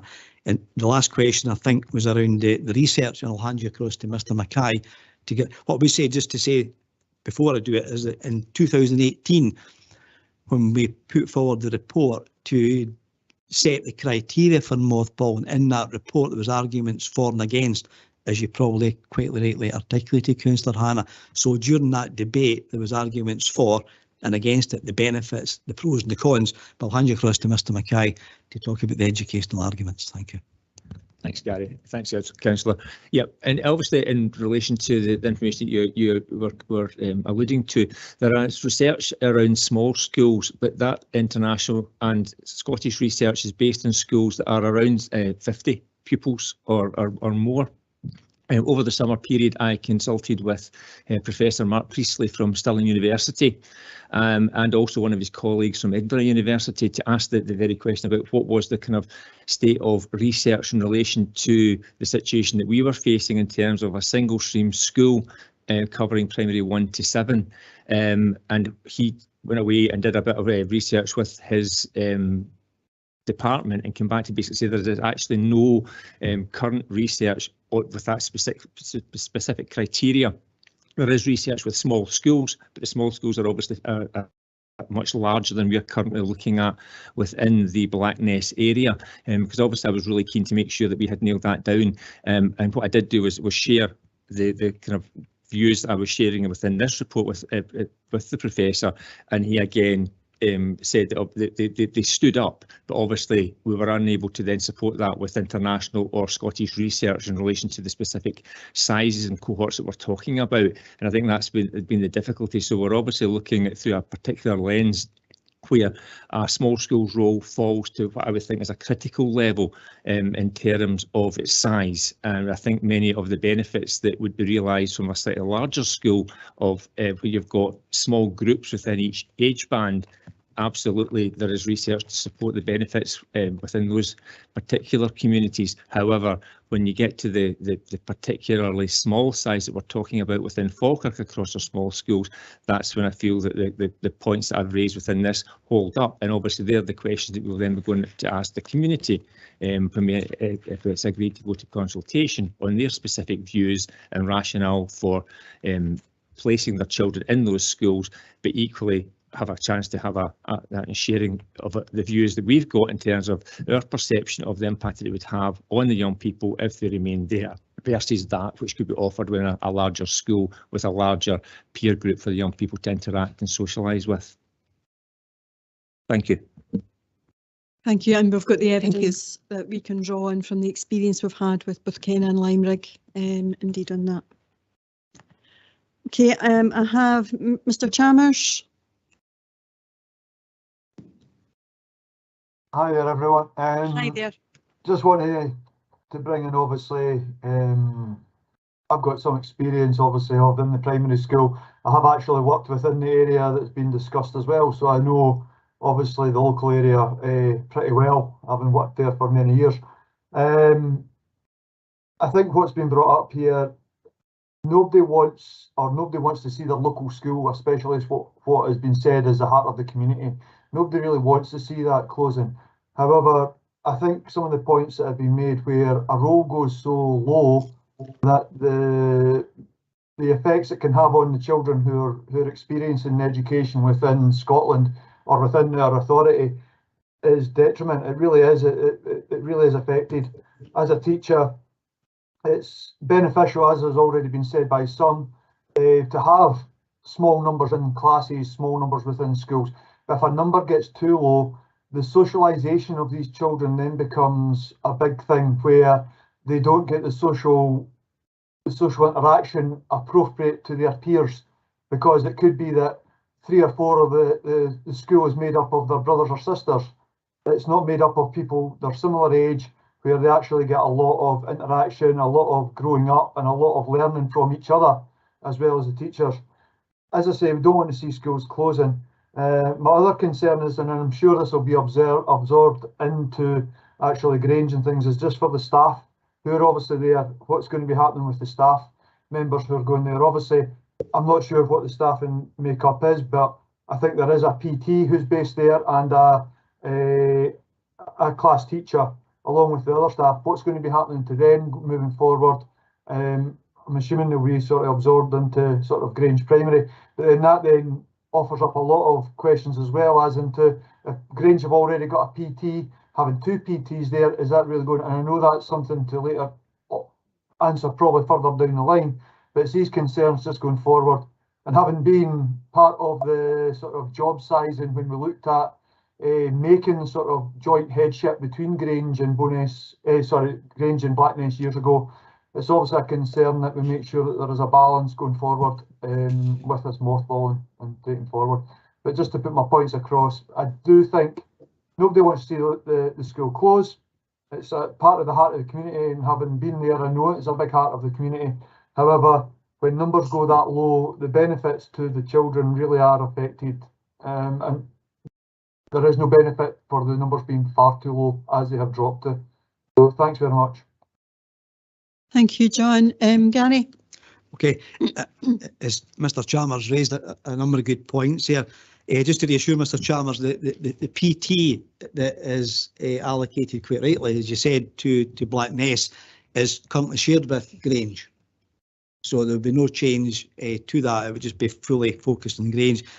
And quite rightly, there is a teacher also aligned to Blackness Primary School, and they would just be moved over. One would hope that they would be moved over to Grange Primary School, but again, we know the usual consultation process that we go through for that, but certainly that would be the intention of the service at this point in time. Thank you. Okay, thank you, Gary. Councillor Bundy. Thank you, convener. I just wanted to put on record that I also received an email from Dr. Graham about stating that she was writing to us on behalf of the Parent Council of Blackness Primary School. I wasn't a councillor in 2018, but I know a decision was made. This is following the due process, but I would also say that whilst 4.5 does relate to the downsides, there is some upsides that parents are obviously seeing and sending their children to a smaller school. And I think it's important that throughout the consultation, remember that parents, as a rule of thumb, know what's best for their children. And they might see that a smaller classroom is exactly what is right for their children. And yeah, I think listening to the parents who are using the school should be at the forefront of our minds. Thank you. Okay, thank you, Councillor Bundy. Just to say, convener, certainly the email, the whole point in the consultation, if the councillor and also Councillor Spears could forward them to myself, Mr Mackay, we'll make sure they're taken into account in the consultation period. Thanks. Already done. Okay, thank you. I now have Michael Rollo. Yeah, thank you, convener. And I just one or two questions. I wondered if we know what the population of Blackness is. Are there any? I would be interested in that. Are there any building proposals? I may have missed that. And obviously, since COVID, there's been a trend towards moving to rural areas, and I wonder if there was any evidence of that happening over in Blackness. I also felt that 4.5, and there's been good points made for and against. I also felt that some of the kind of points there, increased pupil anxiety, I thought under 0.5 could equally be made for being part of a big school. So I think there's possibly, the word was used, balance. I think there's, to hear the pros for smaller school would also be interesting. But in conclusion, I would just say that obviously it's an agreement to go and consult, and this is not the final decision. This is a decision to consult. So some of the points that have been well made will obviously come out in the consultation, I would imagine. And when we sit down after the consultation, if we agree to do it, then I'm sure that many of the concerns will have been addressed by those who are the primary stakeholders in this. So just interested if anybody knows about the population of Blackness, any building proposals, and had there been any trends moving in that area. Thank you. Okay, thank you, Michael. I think Gary might be able to provide some information on that. I can, certainly. The Reverend Rollo had asked the question about the 2001 census. Reverend Rollo confirmed the population of Blackness area was 135. We're not aware of any, as part of the proposal, we looked at any planned development in the Blackness area, and there was nothing that would give us any substantial cause not to bring forward the proposal just now. But again, if events were to change in the fullness of time and the proposal was to be agreed, the whole purpose of that mothballing period, if house building was going to be developed, would allow us to reconsider that within that 2-year window. Thank you. Okay, thank you, Gary. Okay, I have Councillor Steinbach and then Councillor Kerr. Ewan. Thank you very much, convener. I'm just going to ask a question. further on to what other people have said about the consultation exercise that is taking place if we agree to it today. I think, especially when it comes to a school closure, I think it's certainty for the children and parents about how their child is going to be educated and how they organise their life, as they often do, in order to make sure their children get the best possible access to education. So obviously note at, I believe it's 5.7, that the letters will be issued on the 11th of November, and then the consultation will close on the 9th of December. When would we be hoping to have the decision back before committee? As well on, as has been covered in 4.5, and I think I've got a slightly different question that Councillor Bundy asked. How will we be offering the school the opportunity to show how they will be mitigating some of these concerns within their current curriculum and within any future curriculum if they're adjusting for, as it's seen in 5.1, what has been a sort of rapidly declining school curriculum role, school role. How are we going to give them the opportunity to reflect how they could adjust to potentially alleviate some of those concerns, and how will that be framed within the consultation exercise? Thank you. Okay, I'll take the first part of the question first, and I'll hand you across to Mr Mackay.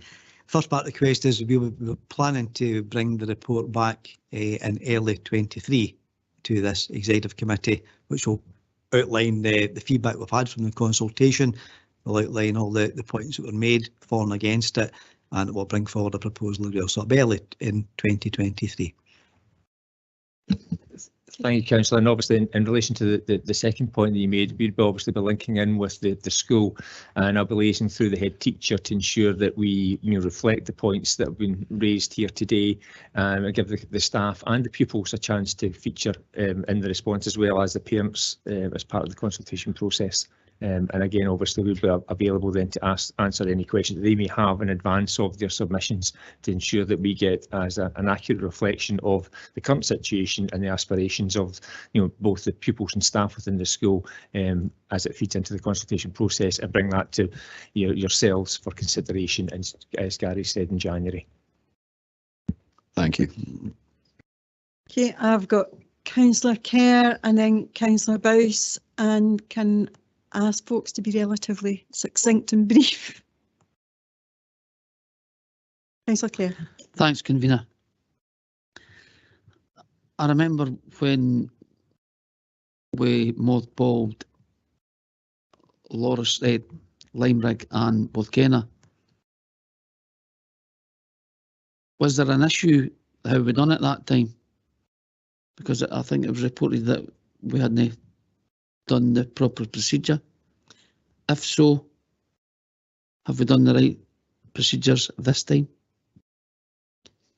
I think that the mothballing was one part of a consultation. The following part was the formal closure, and it was a closure that the consultation we'd done during COVID that the government felt hadn't been adequate, right. And that's still to be concluded. But I'll get more details for you from Mr. Greenhorn. Thanks, Convener. I think you summarised the position well. That in terms of there's two processes here. There's the mothballing, which is the informal part, and we're doing it as best we can. We'll take everybody's views into account as we put in the paper. The second part, your question, Councillor Kerr, was around the statutory consultation to move to formally close both. It was both Kenner and Limerick primary schools, and the government raised a number of challenges for us in terms of it was mainly around some of the COVID issues that we did around the community conversations. And in effect, the view of the government was that we should have undertook some of those consultations rather than the council-wide community conversations as an education authority. So we are looking at that, we're dwelling on it, and there will be a report coming back to this executive again in early next year to look at how we take forward that in line with the recommendations that the government put forward. Thanks, Gary. Another question, and John Chalmers mentioned it, that nobody wants their local school to close, and we all understand that. But I know that the pupils for Limerick fit in well in Slamanan, and it was quite an easy transformation for the kids. I'm not saying that would happen in every school, but for that school it happened well. My next question is regarding Blackness is one of the 11 schools that's pre-1940 schools. Because I asked the question the last time what the age of all the schools. With regards to our net zero, if we going forward, would this be one of the schools that would need specific work done to get us into the net zero by 2030? Yep. Thanks, Councillor Kerr. Again, some really good and challenging questions there.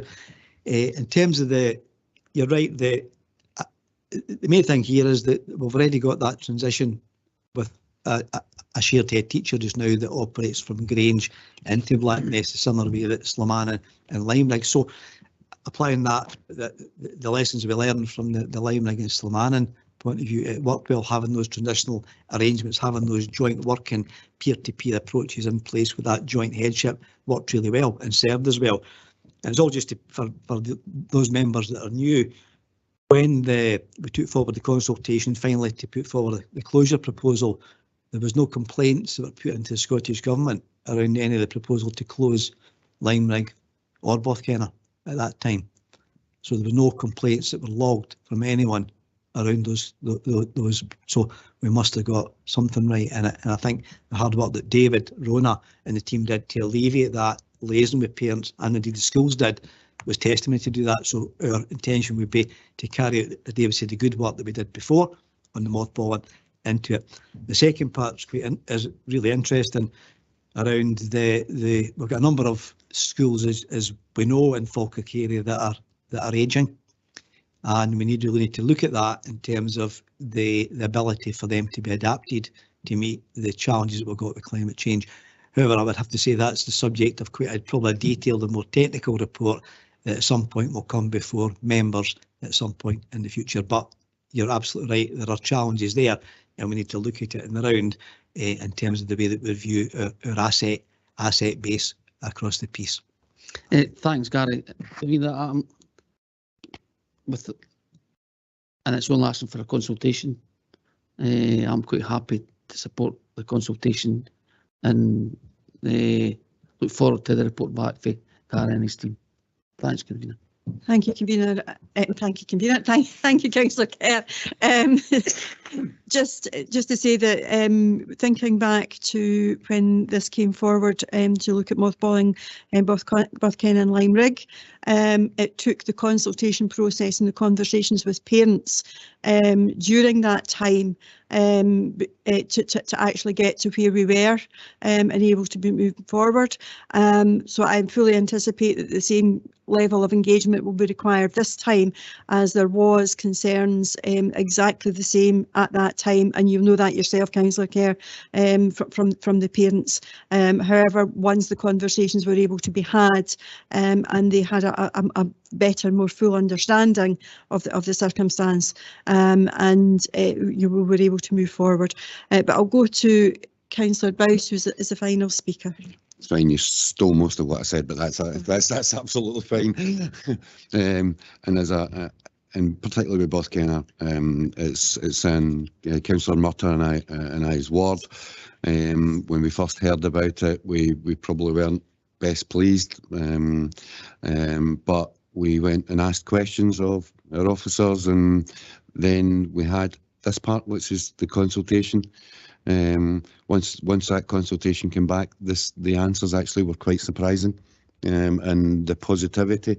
Now, I'm not saying every consultation will be the same, but there was actually quite strong positivity from the parents on that, and a pick up in 5.6 report, Gary. And you probably not have this number just now, but I think it's interesting that obviously who will be consulted with is the families of children, except for obviously the P7 who will be moving on obviously to high school, but also in addition the parents of all other children residing within Blackness Primary School catchment area that currently attend other Bowness primary schools will be consulted. I think that's going to be interesting to see what comes back from them.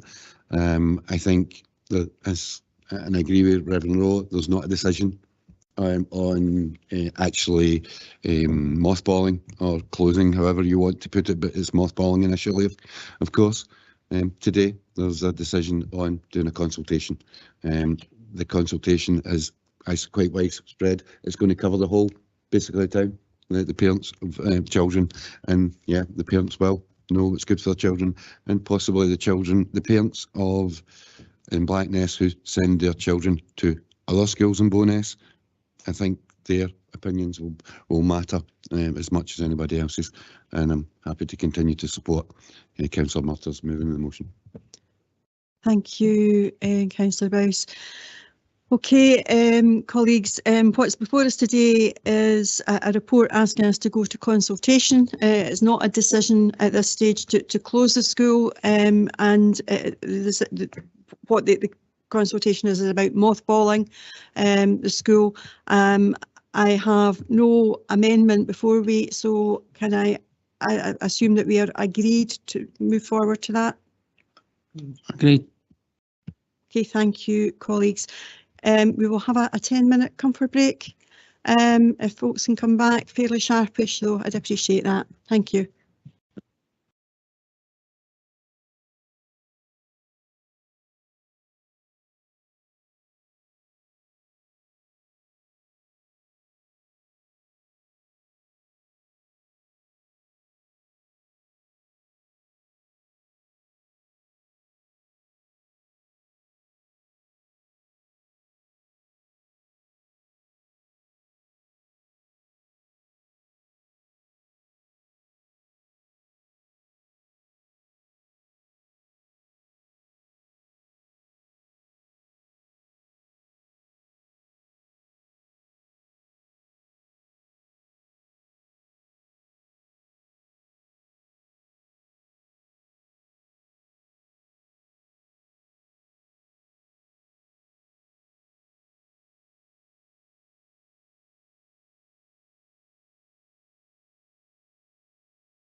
We're not quite afternoon, colleagues, but very, very close to the afternoon. But if we could maybe come back and we'll rejoin the meeting.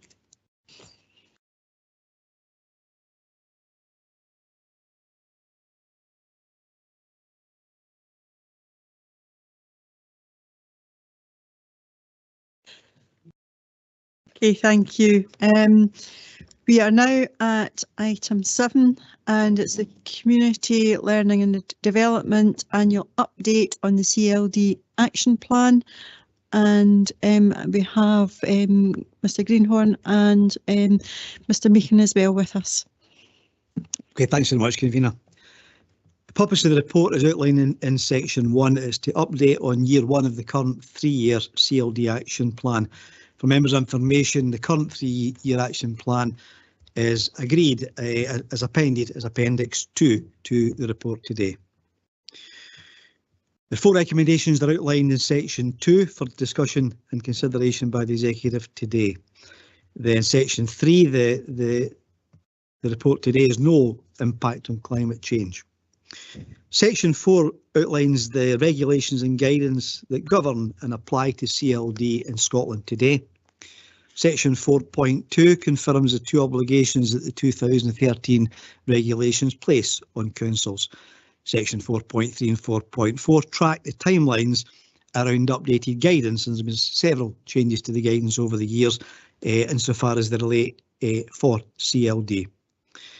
Section 4.5 in summary looks at the expectations on councils and they're summarised in the 7 bullet points in 4.5.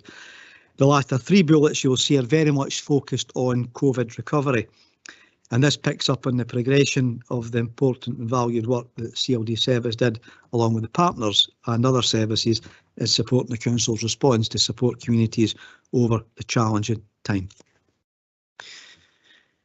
In section 4.6 it outlines some of the areas that CLD cover, and section 4.7 I'm very pleased to say that following the council's decision to restructure the CLD functions that was made back in March 2021 with an aim of completing it by the end of this calendar year, I'm pleased to say that we have now completed and successfully completed that restructuring and the move of part of CLD ahead of schedule, and it came into effect on the 1st of October 22.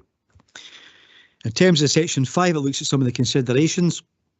Section 5.1 confirms the background to the current 3-year plan, which is contained in Appendix 2. It also outlines 6 jointly agreed priority areas, and the final bullet point summarises the plan's aims, which with no surprise it's looking at the priority areas and trying to make a positive contribution and to support the community planning outcomes and support community empowerment. Section 5.2 turns now to where progress has been made, and I'm really pleased to say and actually proud to say that progress has been made in 11 of our priority action areas within the 3 areas of the ones that were selected. The 3 areas that were selected are also outlined in section 5.2. Appendix 1 of the report shows detailed examples and gives various quotes around where progress has been made across the priority action areas within 3 of those particular areas. I'm also pleased to report in section 5.3 that positive feedback was received in respect to Falkirk following our participation in HMIE's National Thematic Inspection that was undertaken earlier in the year. The focus of the inspection was responsive, supportive and resilient communities. In section 5.4 it outlines the areas that the inspectors considered, and in section 5.5 it gives 8 areas of positive feedback that was given and the strengths of what CLD and indeed the partners of CLD, the wider partnership group carry out. Members may wish to note that there is 57 active members of the wider partnership group, which is a substantial amount of individual bodies, individual people that support that wider partnership agreement. As with any inspection, as members will realise that it always comes with some areas for improvement. Section 5.6 summarises 3 areas for suggested improvement. future sustainability, training for volunteers and celebrating the work done by volunteers. I would have to say that these areas are not negative, they're very pragmatic and they're very considered in the assumptions. So we view them as positive areas of contribution that the wider partnership group can take forward in the future. In terms of the implications, there's no real implications that arise from the report. It's part of everyday work for the wider CLD partnership. In conclusion, and I'll hand you across to Mr. Meakin in a minute just to take you through some of the positive areas that are appended to the report. The report highlights some of the pivotal and vital role that CLD and their partners have played in supporting our communities during the challenging COVID period. The plan also confirms a clear intent to continue that positive progress and contributions by all our partners, all 57 of them. And on a professional note, I'd like to also say, Convener, if it's okay, that on behalf of the service, and we don't say it probably that often, that we really value the contribution that the CLD and the 57 partners have made to support the positive contribution to supporting our communities through the challenging time over the last few years. So I would like to take that privilege in order to say that on behalf of the service for that. So I'll hand you across to Mr. Meakin to take you through the appendix. Thank you. Thanks, Gary. As Gary said, in Appendix 2, we've listed 3 priority areas, and you'll notice that those priority areas directly link to the Falkirk Plan themes and priorities that they're taking forward within the Falkirk Plan, and below are priority actions detailed under each priority area. So if I look at Falkirk Plan Theme 1, which is working in partnership with communities, and what we're trying to do there is to raise awareness of funding opportunities and offer capacity building support to groups and individuals so that they can apply for funding themselves. Detailed within the report is the way that we've begun to do that, and it identifies CVS Falkirk as playing a pivotal role within that, and offering groups assistance to process funding applications, to undertake funding searches using their online portal, and to access monthly funding insight bulletins that's given out across the council to a variety of groups. Advice and guidance and support is available to groups from a range of different CLD partners, and that's been quite interesting when you've been working with them on community choices applications, things like that. So there's been £1.9 million given out through Community Choices programme to a variety of community organisations and third sector groups to take forward their bits of work there. So quite substantial amount of investments being offered out there, and that links back to the Falkirk Social Care Partnership, and they've contributed £60,000 to the Community Choices scheme as well as a £20,000 grant pot, which is for small grants, and that gives opportunities for the grants to be used to improve mental health and wellbeing projects that are going on within the community. In addition to that, the Health and Social Care Partnership have established a fund which is £773,000, and early indications give that 85% of that is going to go to third sector and community sector groups and across Falkirk. Detailed within that is impact statements for community groups at the bottom, and they're saying what they think about that. If I can move you on to the next page. There's been extensive work done across the partnership to establish a number of youth groups across the council area that are predominantly run by volunteers now, and with the support of paid members of staff to enable them to do that, and they're detailed within 1.2, and the type of training that we've been offered in the last year to those groups are detailed there as well, and there's an impact statement from a youth worker there just saying how positive it's been. The next part is about how we've supported young leaders to come forward, and they've been trained in partnership with Youth Scotland to do that. So we've got 8 young people at the moment who are taking forward and delivering a variety of youth projects, and they've secured investment of £10,000 from cashback from communities and £800 to deliver Halloween type projects and activities and themes for other young youth groups that are going on in the area. So that's been a real significant development for the partnership as well. And 1.3, we're looking at how we can actually offer leadership training, not just for young people, but also for adults. And the CVS, working with Community Learning Development Service, have been able to deliver a lasting leadership training programme. The next one is coming up in the next few months as well, and that's detailed there. Within the Falkirk Plan Theme 2, which focuses on poverty, The bit of work that I've highlighted here is around about co-design and co-production of services, and Forth Valley Sensory Centre, using a community learning development approach and youth work approach, have worked with Windsor Park School to develop a fantastic resource which is for blind and partially sighted young people to begin to engage in environmental change projects, that type of thing, and it's been well recognised nationally, and there's an impact statement about that, what they're calling the comic there, and it's also a digital link there if you want to go and have a look at it. I would recommend that you do. It's really fantastic resource, to be honest with you. 2.2, which is about how we are maximising learning, accreditation and progression. And it's interesting, the project that the Sensory Centre have done here as well, which is an energy redress project, which is, you can imagine, some of the practical support that individuals who have a sight or hearing loss required to manage and understand their energy use, you know, to read their meter, to begin to engage with the energy suppliers can be really challenging for them. So the Sensory Centre have got a small amount of funding that they've secured externally to begin to address that for this client group. And you can see that they're working with 72 individuals, and it's only been going up 9 months now, and they've engaged with nearly 900 households on that one. So it's quite interesting, that bit of work going forward. 2.3, you know, this is a small amount of text, but it's actually quite a big impact. And like a number of organisations, the Serenians at Amitdale House, they've got a pay it forward scheme, a loyalty scheme, so that if people are buying a cup of coffee or a meal, they can actually leave a little bit of money down there as well, so that others can access that money.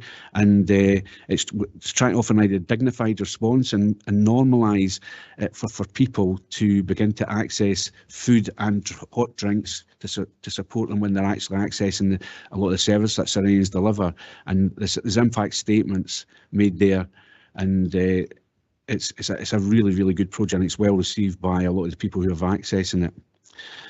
2.4, I'm detailing digital inclusion projects that have been developed in collaboration with the Health and Social Care Partnership and a third sector organisation called AbilityNet and the CLD service.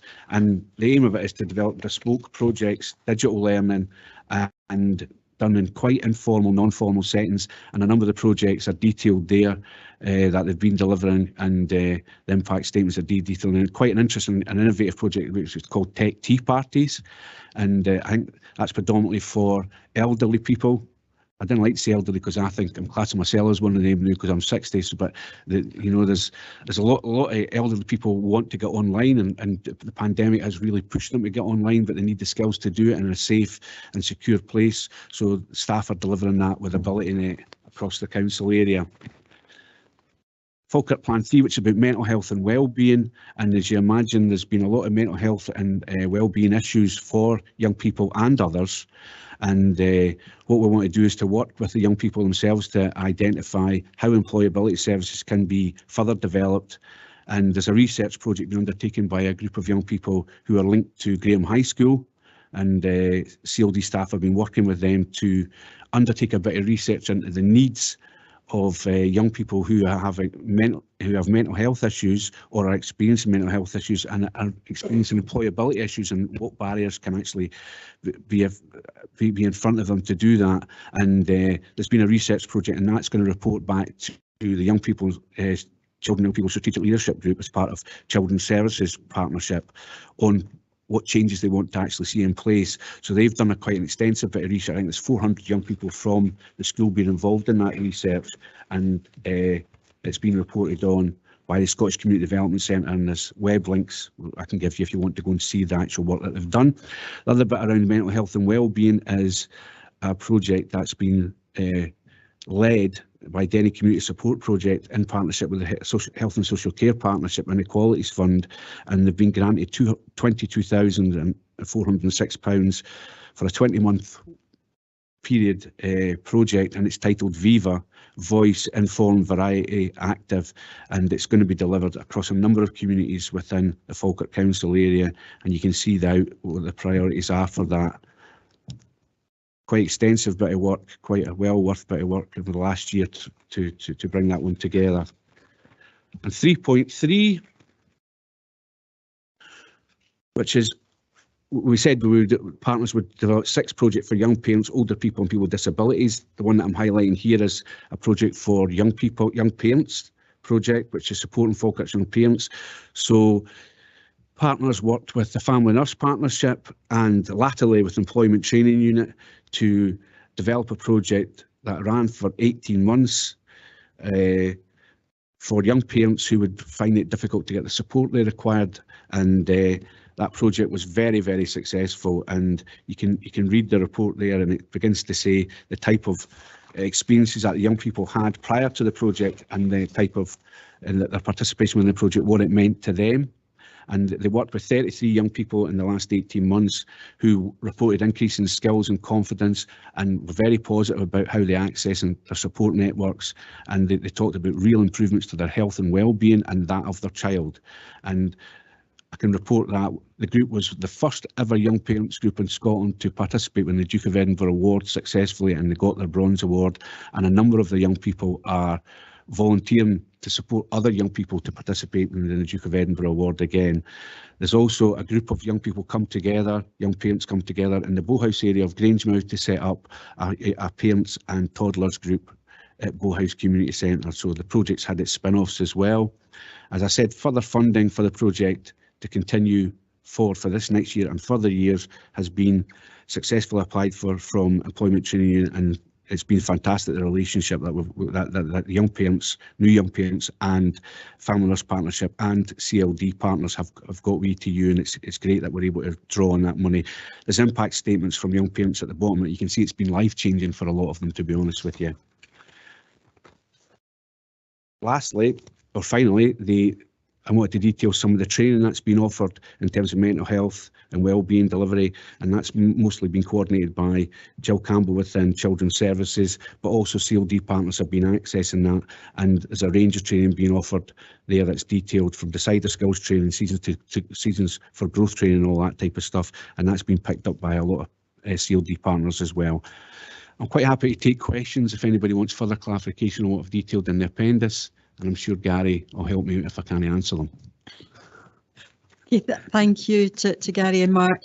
And just to say that I'm sure the tributes from the service managers in particular around the volunteering and the work that CLD does, and encouraging those to come in and work with the staff is very much appreciated. I know members have given their tributes in the past, and they continue to, particularly throughout COVID, so I'm sure that will be much appreciated.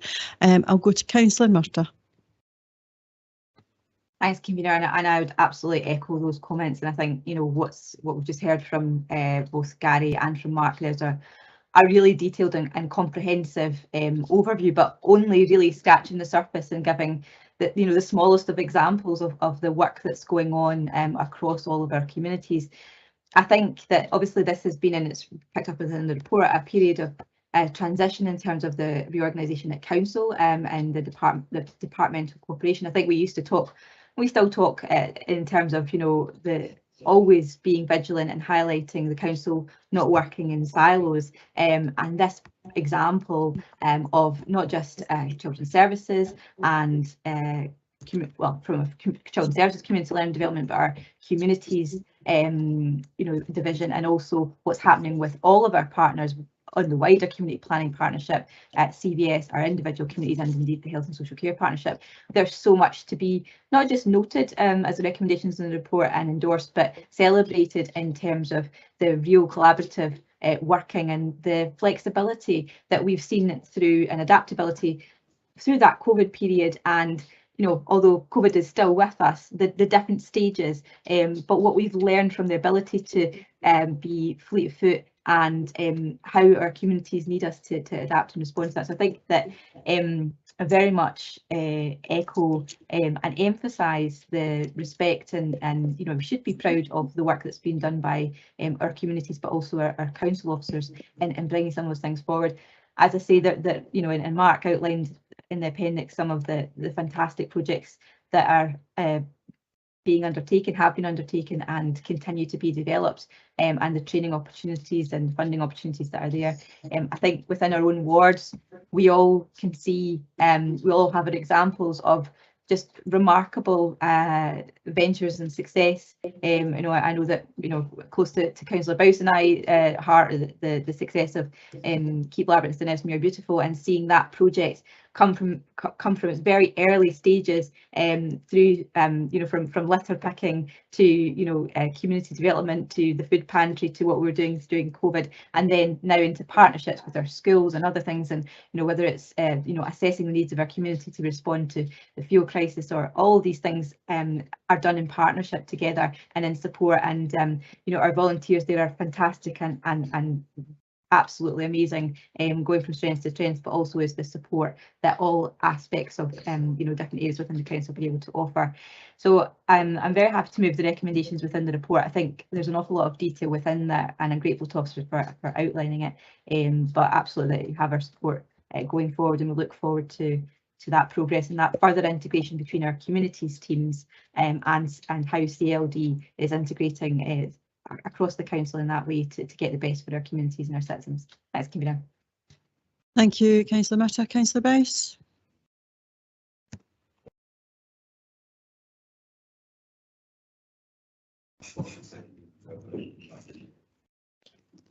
Yeah, Councillor Spears. Okay, thank you. Firstly, I would say that CLD is an essential part of the education service. But are we really moving fast enough to keep up with developments that's happening regarding poverty? I know access to funding can be very difficult for some volunteer groups, and at this juncture I would say in a lot of ways it's the volunteer groups that have seen us through the last 2 years, and it's the volunteer groups that will see us maintaining a decent quality of the environment and life within our communities. I would highlight on 5.6, sustainable food security. This is going to be increasingly difficult as the people who donate to food banks, etc., are coming under greater financial pressure and will be over the winter. It's not quite clear what we're doing on heat poverty, and especially how heat poverty can affect children. What we're doing regarding warm winter clothing, etc., and maintaining the dignity of children that can be affected by that. As we know, there is never enough help, and as things deteriorate over the winter, and I think I mentioned it as a wintry discontent, I didn't realise how much discontent there would be back in the start of this new council. So are we going back to my original question? Are we moving fast enough? Are we keeping up? Okay, thank you. Mark. Councillor, you raise a really interesting point about trying to keep up and ensure that communities have the capacity to respond. And essentially that is, you're quite right in highlighting that the valuable role that volunteers played during the pandemic, and they were able to mobilise and provide essential services. For example, you know, you're well acquainted with a lot of the food work that happened down in Grangemouth, but across the council area, to put it into perspective, prior to the pandemic, we had 6 food banks within the council area. 4 months into the pandemic, we had 25 groups that were set up providing food, and that's nothing to be proud of, but it shows you that the communities were able to respond with themselves, with support from the council, you know, to make that happen. That support came in a number of ways, whether it was capacity building support to get them on their feet. And that wasn't just provided by the CLD service within the council, it was provided by Forth Valley NHS, and a variety of other public sector bodies came together to provide that type of support, and essentially provided that for nearly 18 months. But as people went back to their work because of improvements in the pandemic, the groups started to decline, you know. But it's to say that there is now round about 20 food banks providing community-based access to food across the council area, and they still maintain that. They have concerns that the food that they once were getting has now dropped off as the financial crisis has taken a hold of communities and they're not able to provide free food for them. And I know that they used to get food from the Scottish Government via Falkirk Council. That's no longer there, so they're having to find food and resource from elsewhere. CVS played a critical role in that, and they still play a critical role and are very committed to providing information, advice and guidance on grant funding, which a number of the groups do apply for. The issues that you've raised around about food poverty and fuel poverty are continually being considered by the Child Poverty Action Group, which is part of Fairer Falkirk. There isn't a magic wand that we can actually have for this. I know partners are considering different ways that they can actually try to maximise the income of individuals and maximise the income of groups to provide those services. But it's something that we're continually looking on, and we're looking across the whole of Scotland at ways that other local authorities and public sector bodies are beginning to address this and trying to learn from that as well. So there's a real commitment from partners to do that, Councillor Spears. Thank you, Mark. Can I go to Councillor Bundy, and can I make a plea for being fairly succinct in your questions? Yes, thank you, Convener. Point 5.6 states that His Majesty's inspectors have recommended safeguarding training from volunteers. The safeguarding of our children should be an absolute priority. So I was just wondering what work the Council was doing with these partners to ensure that that training is going ahead. Thank you. This point was, it's a national issue. This point was raised directly with ourselves, but it was raised by every local authority the inspectors went to, and they were concerned that because of, I suppose, the increase in volunteering throughout the pandemic, there was maybe people that had slipped through the net to get that training. Certainly within Falkirk, we've done a survey of all staff and volunteers that we provide, as has CVS, and we've identified ones that have slipped through the net, and they've now had the safeguarding training, and they get it on an annual basis. That's great, thank you.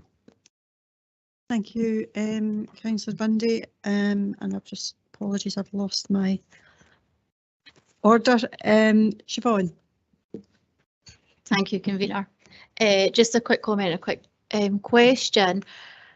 Quick comment, it just would have been really great to see acknowledgements made in the equalities and the sustainability sections when it's highlighted in section 5.6 that development could be made in sustainable approaches to food insecurity. It seems like that really could have been explored a little bit in those designated sections, and it just would be great to see that going forward, given the acknowledgement that it deserves. And just to kind of follow on from Councillor Bundy's point on safeguarding, are you able to advise who facilitates the LGBTQI awareness training?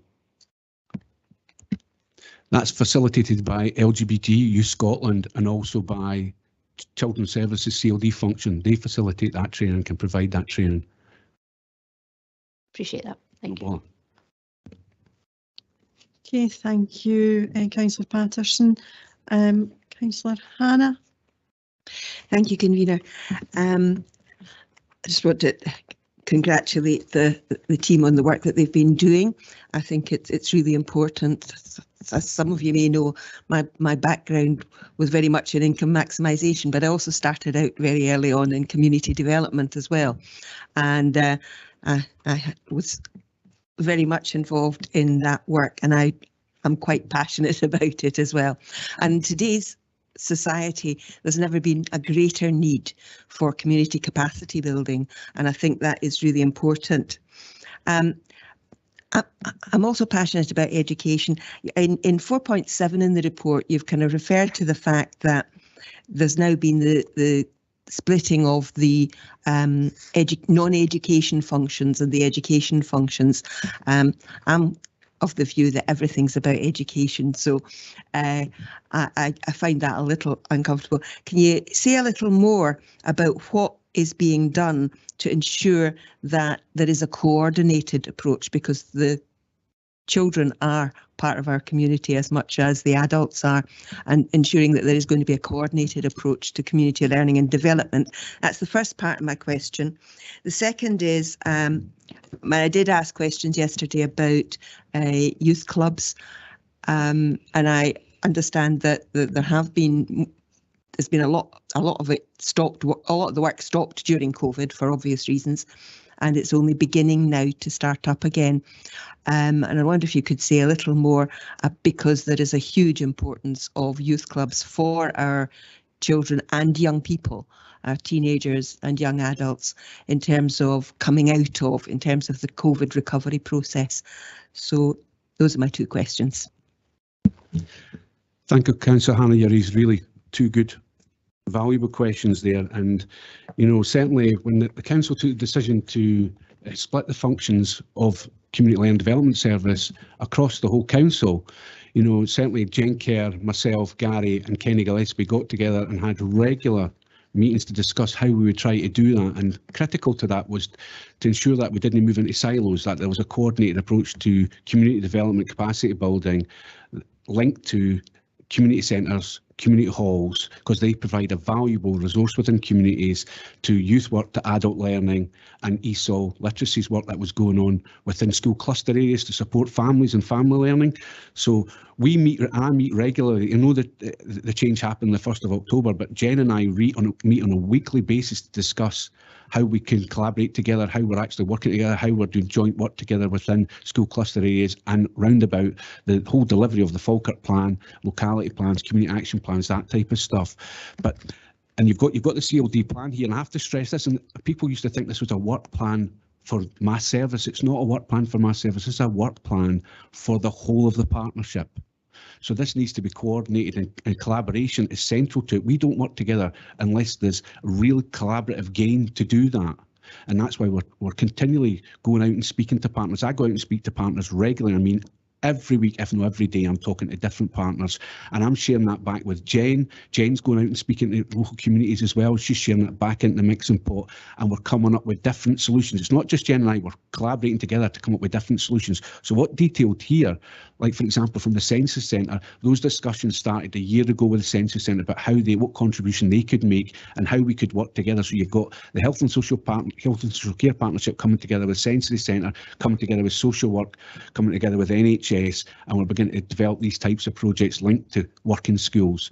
And that happens regular. You know, we really are focused on how we coordinate things together to avoid duplication, to avoid silo working, because in our view, there's a big demand out there for what we do, and there's not enough resources to do it. So we need to make sure that we're efficient and effective in the way that we deliver the services that we're doing. In terms of the point you make about youth work, you're right. Prior to the pandemic, there was a good number of youth clubs going. A lot of them stopped during the pandemic, and a lot of the youth clubs that were going were run by communities supported by the council. A lot of these communities that came out now, they're on a different agenda. They're doing something else with their lives. So it's difficult to try and reinstigate and reinvigorate them to come back out the house to get involved in delivering youth work. A lot of them have lost that a little bit. So we're continually going out to communities to try to get them to do that, to support them to do that, to put in place what support they actually need. And you can see from the report and the Appendix 1, the types of training and support that we've delivered them. And, you know, you'll know from yourself, a lot of volunteers come out for different reasons and get involved for different reasons, you know. So we need to be able to link in with what their agendas are as well.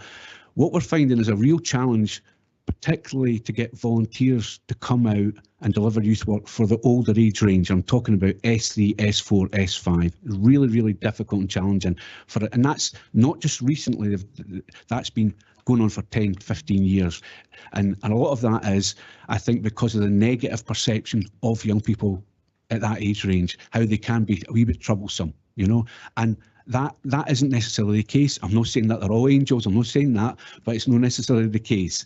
But we're more and more, we're trying to support interest in coming out and working with the older ones. So for example, you raised the question yesterday about West Quarter, and certainly we've got a primary school group set up there, and we've got 1 paid members of staff and 3 volunteers working there.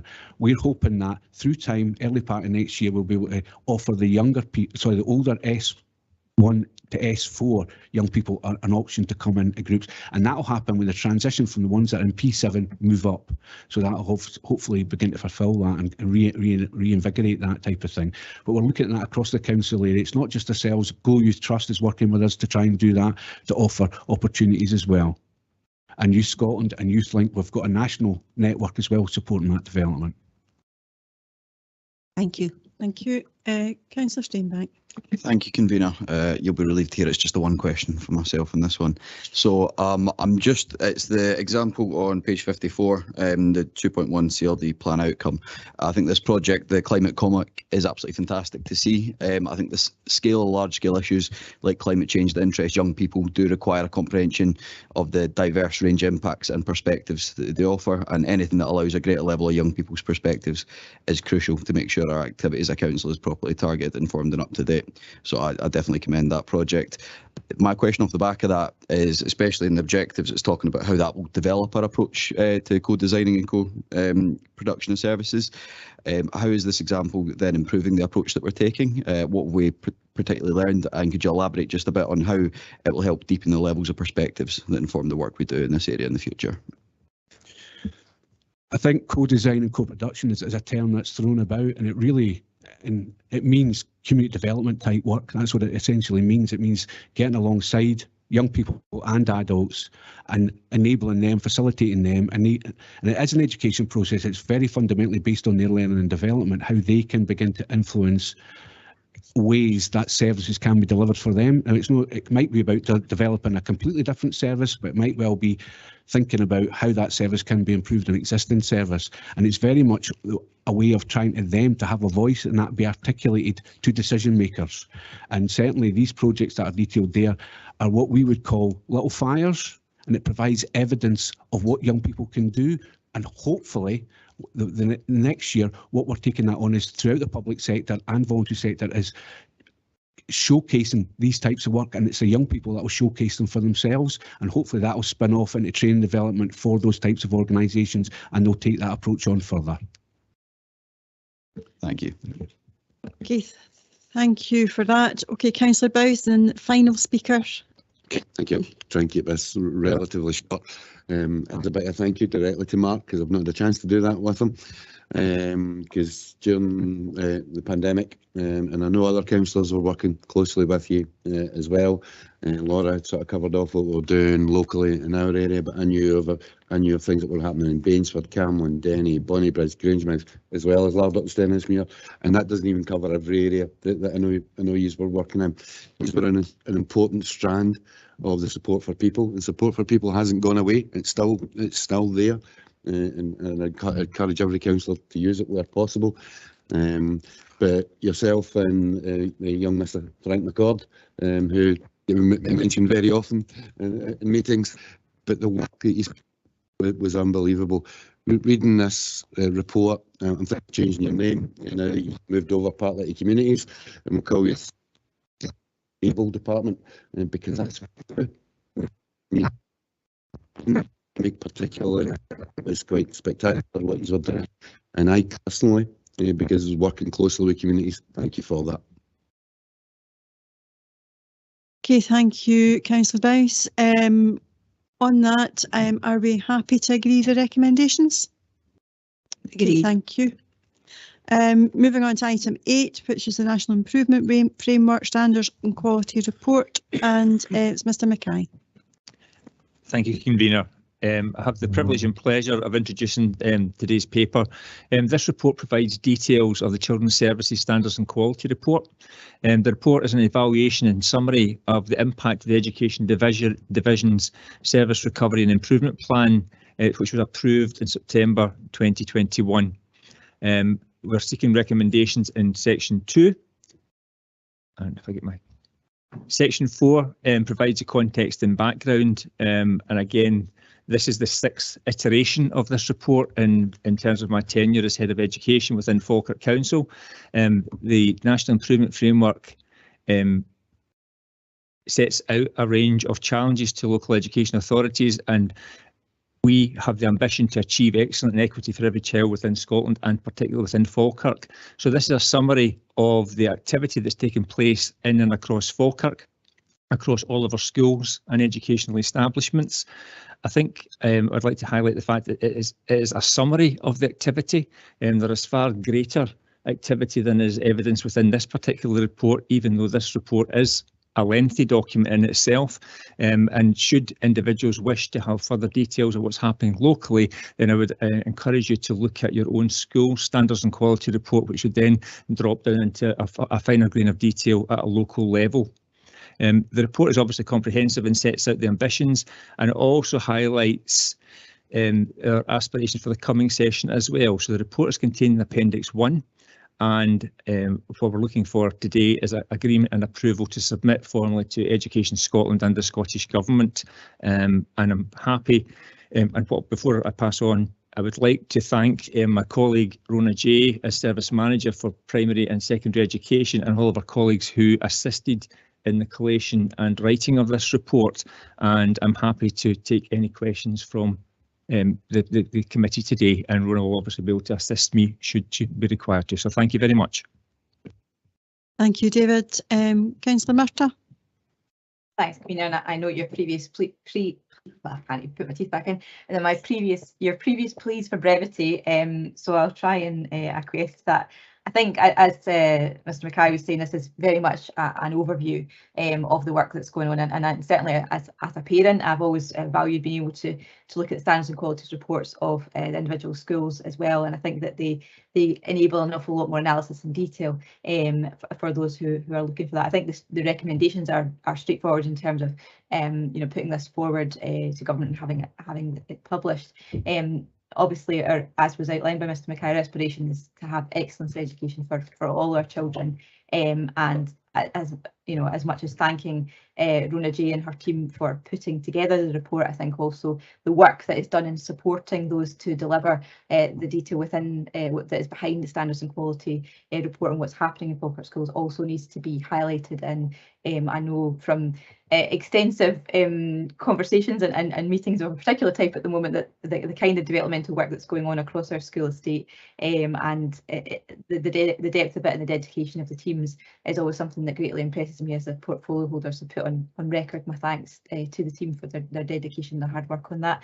As I say, it's only a snapshot, and I think that rather than say any more, let others who perhaps have had less opportunity to go through the fine detail come in and ask any questions that they have, but I'm very happy to formally move the recommendations in the report. Thank you, Councillor Murtagh. Councillor Colley. I'm happy to second, reserve the right. Okay, thank you. I will open it up, but again, I would ask for brevity in the questions. Councillor Hannah. Thank you, Convener. Yes, I commend you for this report.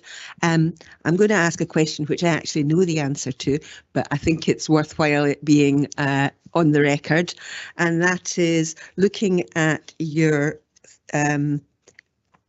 pages 93, 95, where you have areas that are highlighted in terms of ASN that are highlighted as not performing as well as they should. I wonder if you could explain a little more about that, please. Certainly, thanks very much, Councillor Hannah. Yeah, I'm glad you highlighted that. Can I make reference to the improvement that's highlighted as red on page 93, which is about monitoring the number of children with ASN? That is a typographical error on the page. It should be amber. The team are making some progress, but not necessarily at the degree of progress that they've been looking for at this time.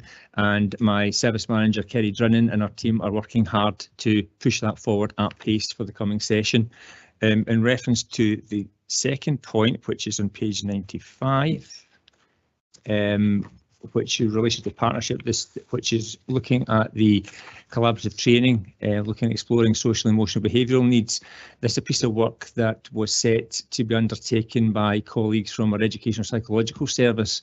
Unfortunately, due to staff absence over the past year, the pace has not been what we would have anticipated, and Nick Balshan, my principal educational psychologist, is moving this one forward again this year at pace with his colleagues. Now his team are fully back in, and he's now recruited the post as well.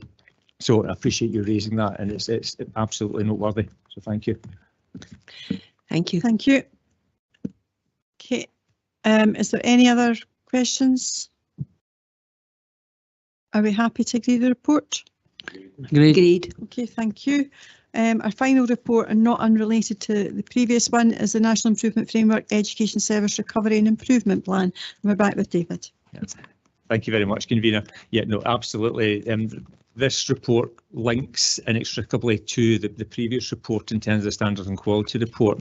It's from the work that we undertake through the standards and quality report that allow us to identify the areas of development. So this report is the next iteration of our plan for service recovery and improvement for the session 22-23. Recommendations are set out in section 2.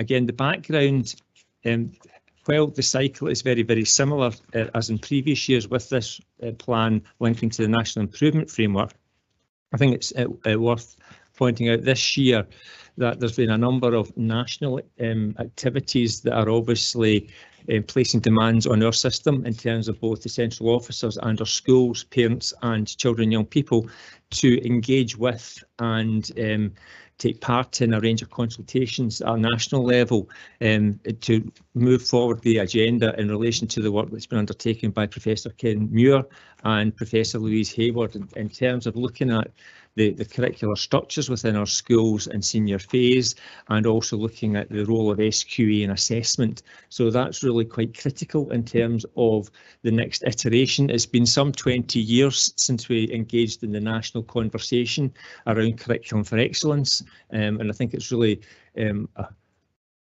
excellent opportunity now, particularly on the back of COVID and the experiences that we've had during that period, to look at the learning that we can take from that and look to see how that will then allow us to move forward as an education service across the country. And then obviously within Falkirk, we've got a clear role of then working with our schools and educational establishments to support our colleagues to continue to develop the tools and resources to enable our young people to contribute to take their place in society. So this paper really sets out our ambition for the coming year.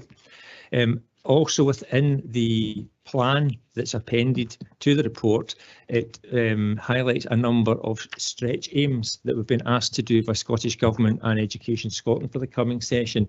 We've sought to be very aspirational. We're focused on a number of key areas, and in terms of improving attendance, reducing exclusion and looking to raise attainment for all, and in particular for our senior pupils in terms of the SCQF tariff points. And those are the measures of attainment that we report to early in the new year. So we come back to this committee probably late February, early March with the school leaver destination report, and that's obviously the kind of report which sums up the total learning experience of our young people. So we've put some additional stretch aims for our schools and learners around that for the coming session. Again, I'm happy to take questions from colleagues and the committee, so thank you. Thank you, David. Councillor Murtagh. Yes, similarly to the previous report, and obviously these two reports are linked, and as David mentioned, we'll have the further report about when the attainment report, you know, that we've already had the initial SQA attainment reports for this year, but when the overall positive destination report comes back later in the spring, that will give us more information about where we have been in the past and progressing forward. So I don't want to go too much into the detail of, you know, how that planning is going forward. I think what's clear is that during COVID and in the past 20 years, many things have changed, but probably in that last few years in particular, we've realised just how quickly the landscape around us has changed, not just through COVID, but through the acceleration and different types of technology and climate change, etc.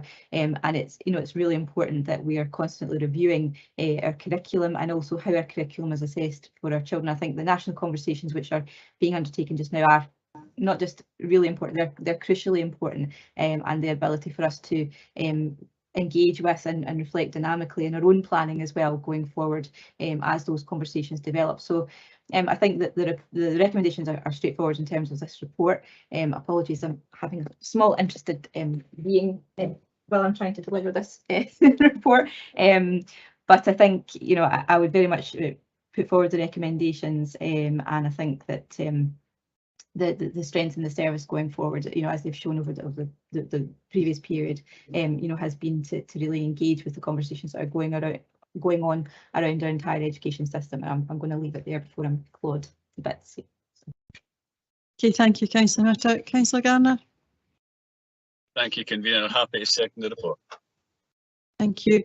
I'm pleased that we do have some stretch aims in there, because my fear is that we would perhaps think we have done pretty well, which we have done over the last few years, and not continue to look forward and push that list that wee bit further, and seek to achieve that wee bit more, because while things are good, we have to ask ourselves, is good enough, and need to continually strive to do that wee bit better. So I'm pleased that we've got that, and I know that will bring with it its challenges, particularly for staff, but also for our young people, but I'm confident that folks will be able to adapt and rise up to that challenge. So good to see that there. Councillor Hannah. Thank you, convener. In the interests of clarity, once again, I'd refer you to pages 166 and 167, where there's in the RAG analysis, which is, for the sake of clarity, the red, amber, green. There are a couple of areas that are red, and I am regularly questioning people about their use of acronyms, and I'm aware of the fact that I just used one in my earlier question about the earlier report.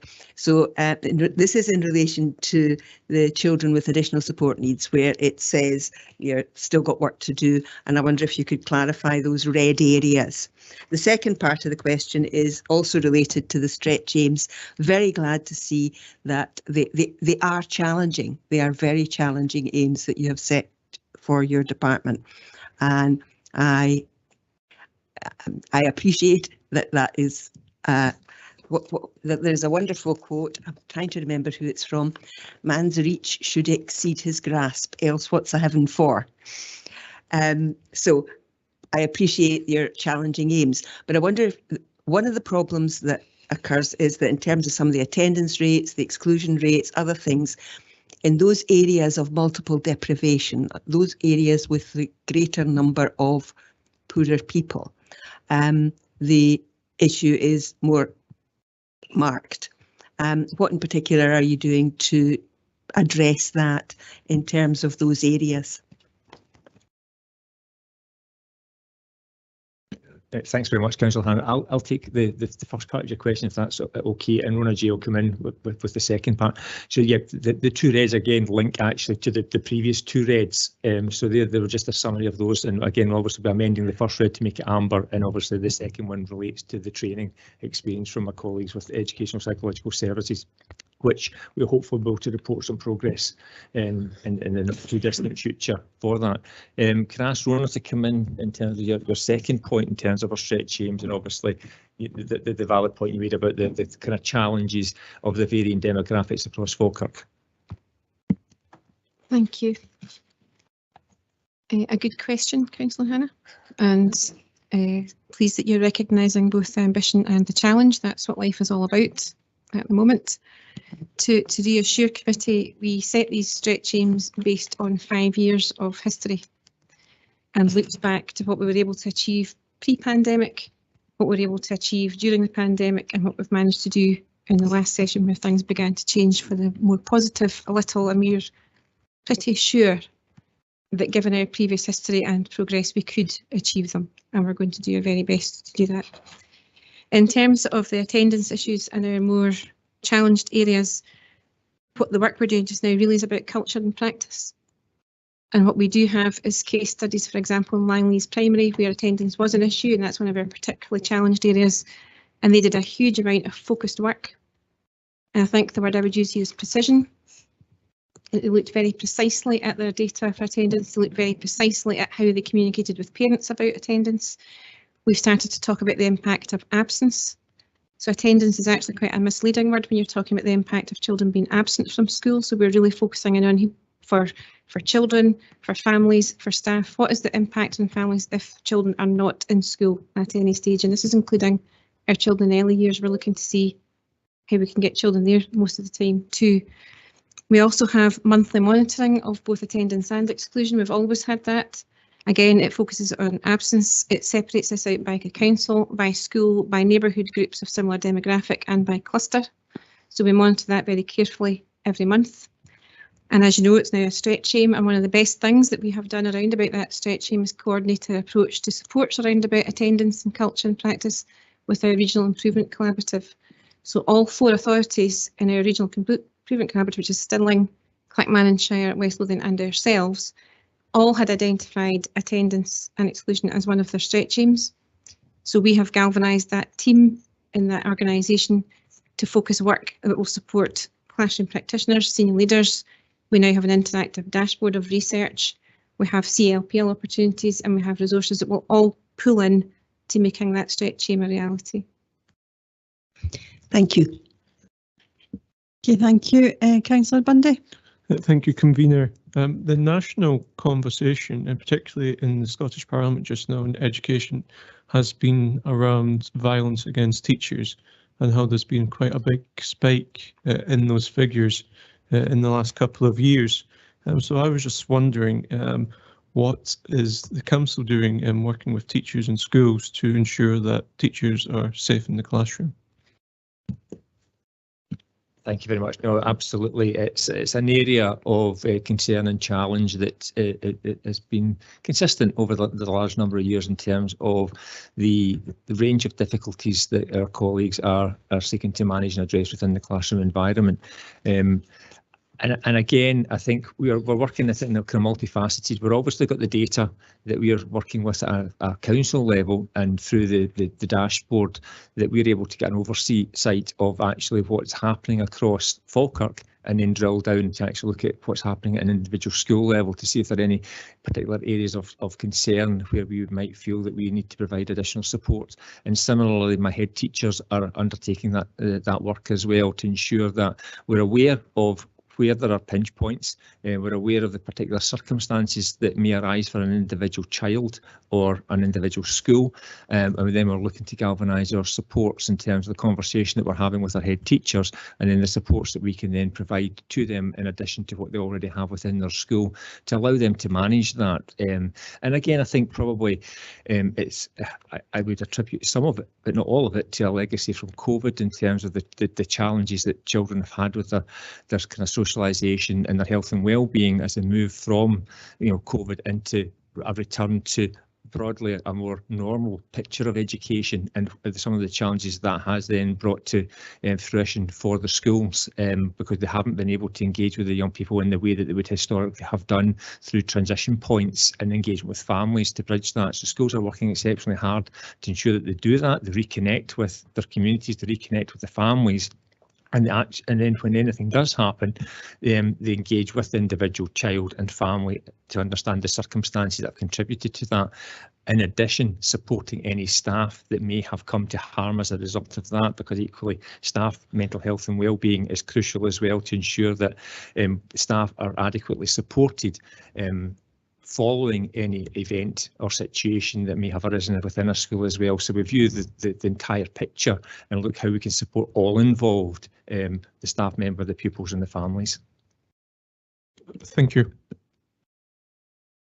David, just on that, what are the incidents in the Falkirk area? I know that there's bigger issues elsewhere in the country, but what is the situation in Falkirk? Okay, well, Robert's going to take that. Just so the committee knows, we have a protocol in place whereby whenever a serious incident of any nature occurs in any of our schools, that the head teacher is duty bound to inform myself, David or Gary of that. Principally that involves pupil indiscipline. Sometimes it involves incidents of issues with parents in the playground. It can, from time to time, involve incidents where a child is found to be in possession of a knife or some such. And sometimes it involves situations whereby there has been some kind of an incident between a pupil and child. But since I have been in this post, I am not aware of any significant increase in violence from pupils towards teachers in Falkirk at all. We get the odd incident, but we track it and we know if there's any change and we record any and all incidents that occur. So I think what has been in the media recently relates to a particular school in the northeast, where it sounded to me like there had been a pretty major breakdown of pupil and discipline, and also, and I can't comment on this, but I suspect that when we saw the pictures from Dundee last week, that maybe there are some issues among some of the young people there, but I'm certainly not aware of any rise in incidents being reported by our head teachers. Thank you, Robert. I think that was helpful. Councillor Kerr. I'll be brief, convener. It's not a question, more an observation. And like many other elected members going to the schools and seeing that the national consultation is coming out shortly. I think these are off the reports by Professor Ken Muir and Professor Louise Hayward and the Organisation for Economic Cooperation and Development, which my learned friend here has read all three. Unfortunately, I've not read any of them, and he's only read 4 books this week. Yep, slap him up. Anyway, convener, and what I find, and I'm sure other elected members will find, when we go to our high schools and our head teachers and his staff and the pupils are not happy with what the results they've got, even though they're very good. They want to improve year on year, and they need to be commended for that, because people can say, oh, I've got 97, 98% in some factors of their attainment. They want to better themselves, and I think as a local authority, we're very fortunate that our 8 high schools recognise that the improvement needs to come year in, year out, and I just want that on record, convener. Thank you very much. Thank you, Councillor Kerr. I think that's something we would all agree with, and the fact that our young people want to aspire to do better is something that we should all be proud of, but particularly the schools, the teachers and the parents, because that's something that, you know, they've been supported to have that ethos in mind. So absolutely. Are we therefore content to agree the recommendations? Agreed. Okay, thank you. That brings us to the end of today's Education, Children and Young People's Executive. Can I thank everybody for their contributions and their attendance, and have a lovely afternoon. Thank you. Thank you.